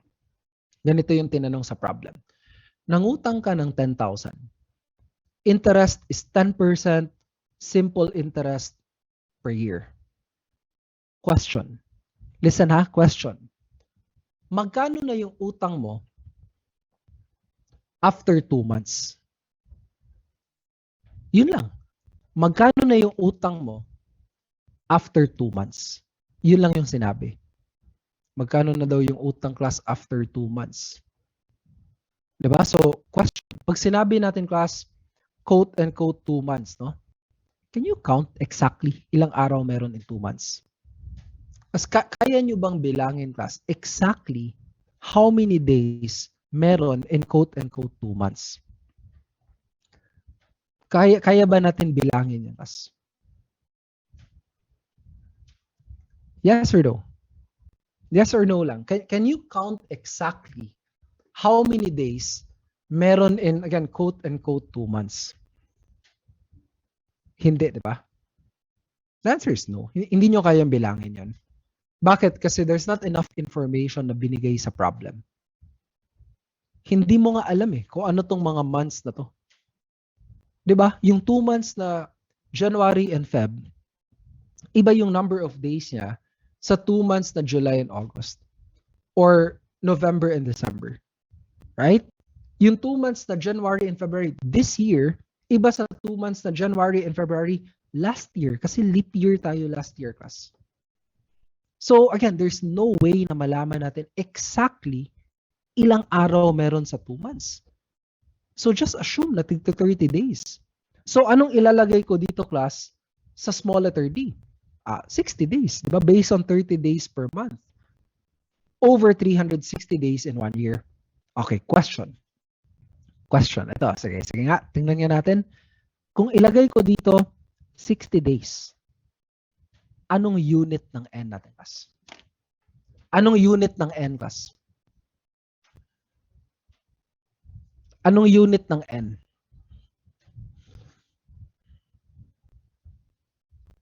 Class, anong unit ng N? Unitless? Are you sure? Pag-isipan nyo ng mabuti yan, no? Days? No. Okay, class. Teka, class. Di ba sabi ko naka-annual rate yung I? So kung naka-annual rate yung I, ano dapat yung unit ng N? Kung naka-per year yung I, ano dapat yung N natin? Dapat naka-years. So hindi ba dapat naka-years to? Di ba? So tingnan nyo, class, 60 days divided by 360 days per year. So magka-cancel lang yan. Pabaliktad. So what you're actually doing is you're getting a fraction of a year.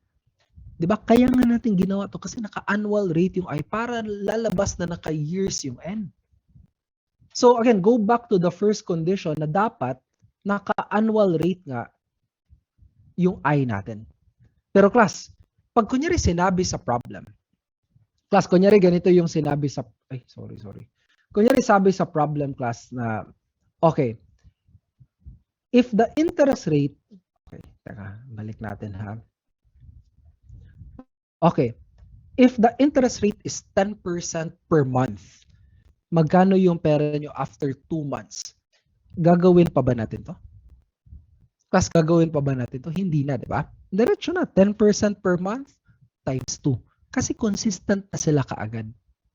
Gagawin lang natin to, yun nga, kung naka-annual rate yung I, pero hindi naka-years yung N. Kasi ito yung way na magiging years yung N natin. Ako, because again, at the end of the day, what you're doing here is you're ensuring na consistent yung I tsaka yung N sa isa't isa. Okay. Okay tayo, di ba? But then again, what you're doing naman dito sa ordinary simple interest is you are approximating. Nag-a-approximate ka. Yun yung problema. And syempre, kung pera yung pinag-uusapan, the last thing na gusto natin gawin is to approximate. Gusto natin kailangan sakto. Kung pwede, sakto talaga, di ba? So that's the reason why meron tayong tinatawag na exact simple interest.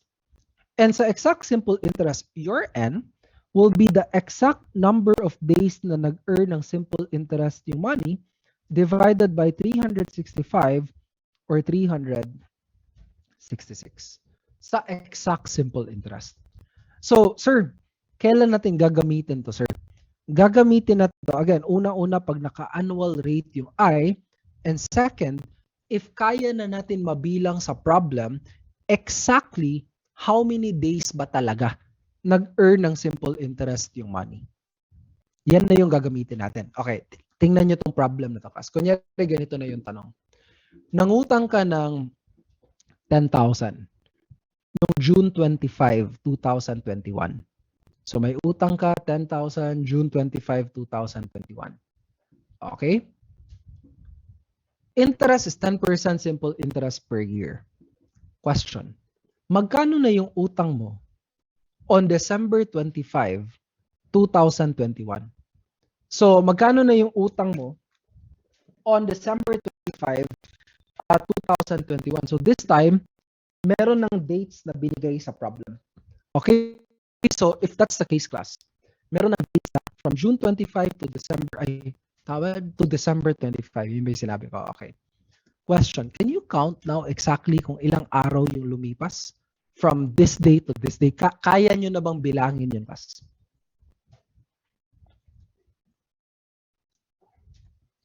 Class, can you count now? Okay, how many days ba Okay, from June, ano yung sinabi ko? June 25, okay, all the way class hanggang December 25. So, kaya, no? Kaya na natin siyang bilangin, di ba? So, this time, gagamitin na natin yung exact simple interest. Now, sir, labas yung kalendaryo nyo, di ba? Bilangin nyo ilang araw ba starting today hanggang ganito, ganyan.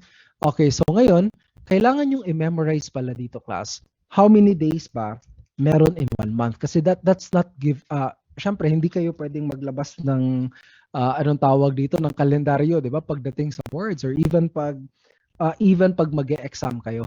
So, kailangan yung kabisaduhin yon. Alam nyo naman siguro yung like yung method na ginagamit natin, di ba? So, you start with, di ba, yung knuckle method natin? Ginagawa nyo ba nung high school to class? January, Feb, March. Kahit nga di nyo nagawin yun eh. It alternates lang. Start with January, 31 days. 31, hindi 31, 31, hindi 31, 31. Okay. Alternating lang. Except lang sa July and August. Yun lang yung 2 months class na parang magkasunod sila na 31 days. Yun lang, di ba? But other than that class, again, no, alternating lang sila. And aside from that, you should know as well, kailan ba namin, sir, gagamitin yung 365 at kailan, sir, gagamitin yung 366? Kailan gagamitin yung class? 365 class. Kailan nyo gagamitin yung yung 365? Alin dito yung leap year class? Alin dito yung leap year? Okay, pag 366, merong extra day sa Feb, di ba? May Feb 29 tayo, no? Kapag leap year. So, usually yung rule natin dyan, the year should be divisible by 4.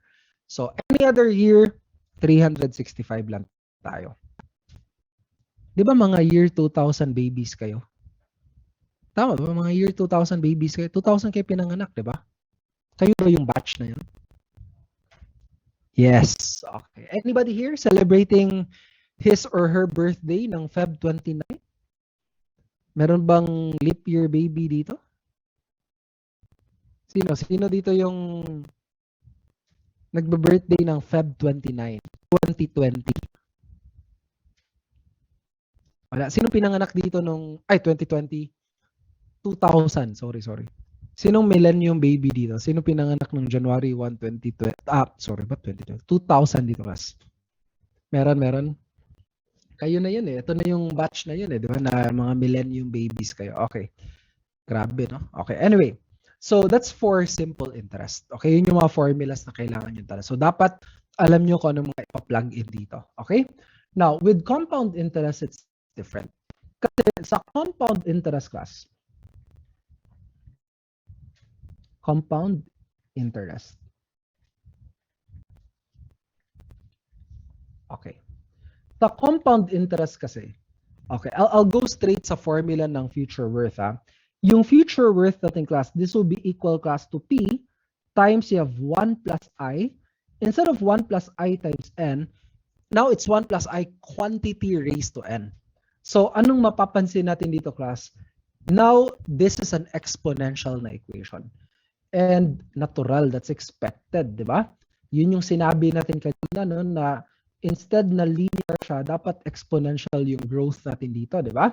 So, makikita natin yan from the equation. So, 1 plus I quantity raised to N. Now, class, take note na itong 1 plus I quantity raised to N na to, ito yung tinatawag natin as the single payment amount factor. Okay, so again, that's what we call as the single payment amount factor. Okay, so yun yung factor, basically yun yung multiplier na nagpapalaki sa value ng pera natin. So single payment amount factor, yun yung tawag natin dyan. Okay, tapos etong N na to, ganun pa rin, number of periods I is still the periodic rate of interest pa rin yan. So if you want to solve for the present worth naman, it's simply equal class to the future worth and then i-divide nyo lang by the single payment amount factor na 1 plus I raised to N. So yun lang yung kailangan natin gawin. Now, tingnan nyo to class ha. Again class, no? Etong I na to, that's the rate ng interest per period. Sa compound interest to. N is the number of periods naman, class. Dapat consistent sila. Pag sinabi sa problem compound interest na 10% per month, dapat yung N, number of months. Pag sinabing 10% per quarter, dapat yung N, number of quarters. Pag sinabing 10% per year, per annum, dapat yung N, number of years tayo dito. Naintindihan pa, class? Kailangan consistent sila sa isa't isa. Okay lang? Sir, what if hindi sinabi yung period? Again, default is annual yung rate natin. Okay, one more thing, class, no? Now, isa pang bagay na kailangan natin tingnan dito, class, is, sir, what if lang, sir, hindi sinabi sa problem kung simple interest ba or compound interest ba, sir, yung gagamitin natin? Wala, sir. Walang nakalagay kung simple ba or compound ba siya. So, paano yun, sir? Paano yung ganun, di ba? Hindi natin alam, sir, kung simple interest or compound interest ba. Okay, class, ganito ha. Default is compound. Gagamitin lang natin yung simple pag sinabi talaga na simple interest. Pero otherwise, it's compound interest yung gagamitin natin. In fact, no? Class, yung simple interest nga, okay?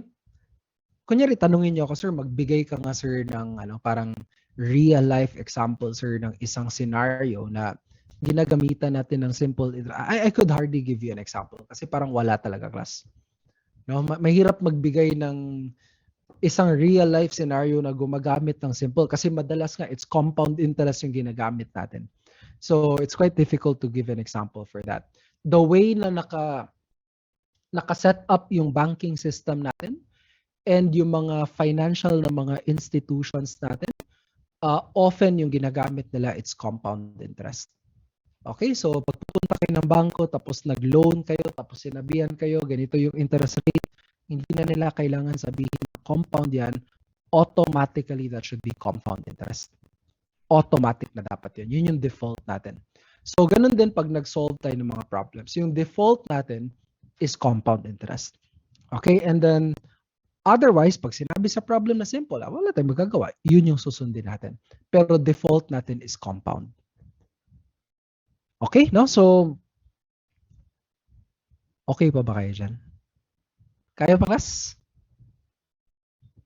So, again, yung single payment amount factor, yun yung multiplier natin kay P para lumaki si P, para makuha natin yung future worth. Okay, so, pag naman, present worth, kunyari, may value na binigay sa future, magkano dapat yung pera today, di ba? So, i-divide mo lang yung future worth by the single payment amount factor. Pwede rin, yun yung itanong sa inyo. Compute for the single payment amount factor. So, that's a factor that's always, so, dapat lagi siyang greater than 1, yung single payment amount factor natin. Okay? So, okay pa ba kayo dyan? Okay pa. Sige, sige. Grabe, no? Whole day, no? Na, kamusta na yung utak natin, class? May pumapasok pa ba sa brain cells natin? Class, kamusta kayo dyan? May pumapasok pa ba sa brain cells? I mean, I'm okay, no? What about kayo, class? Wala na. Okay. So, wala na. Okay. Now, actually, hindi pa to tapos. Hindi pa to tapos. So, this is what I'll do na lang siguro, no? Kasi wala, first topic pa nga lang to sa, first topic pa lang to sa economics. So, siguro, dagdagan ko pa to, class.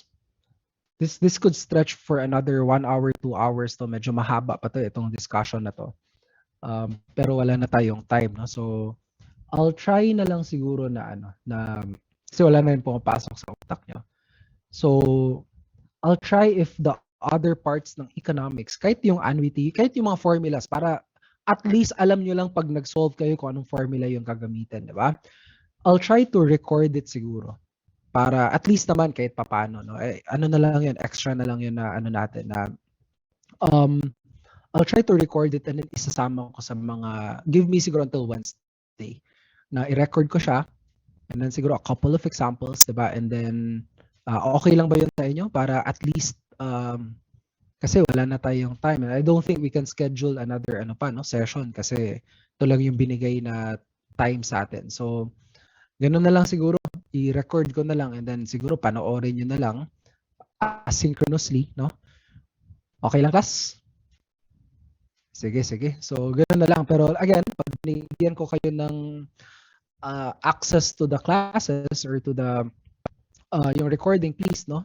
Walang hindi natin i-distribute yun, no? So, hindi natin i-download, hindi natin i-distribute. Okay? So, panoorin lang natin. Total, what's important is the lesson, yung discussion itself. Okay lang? Okay? Sige.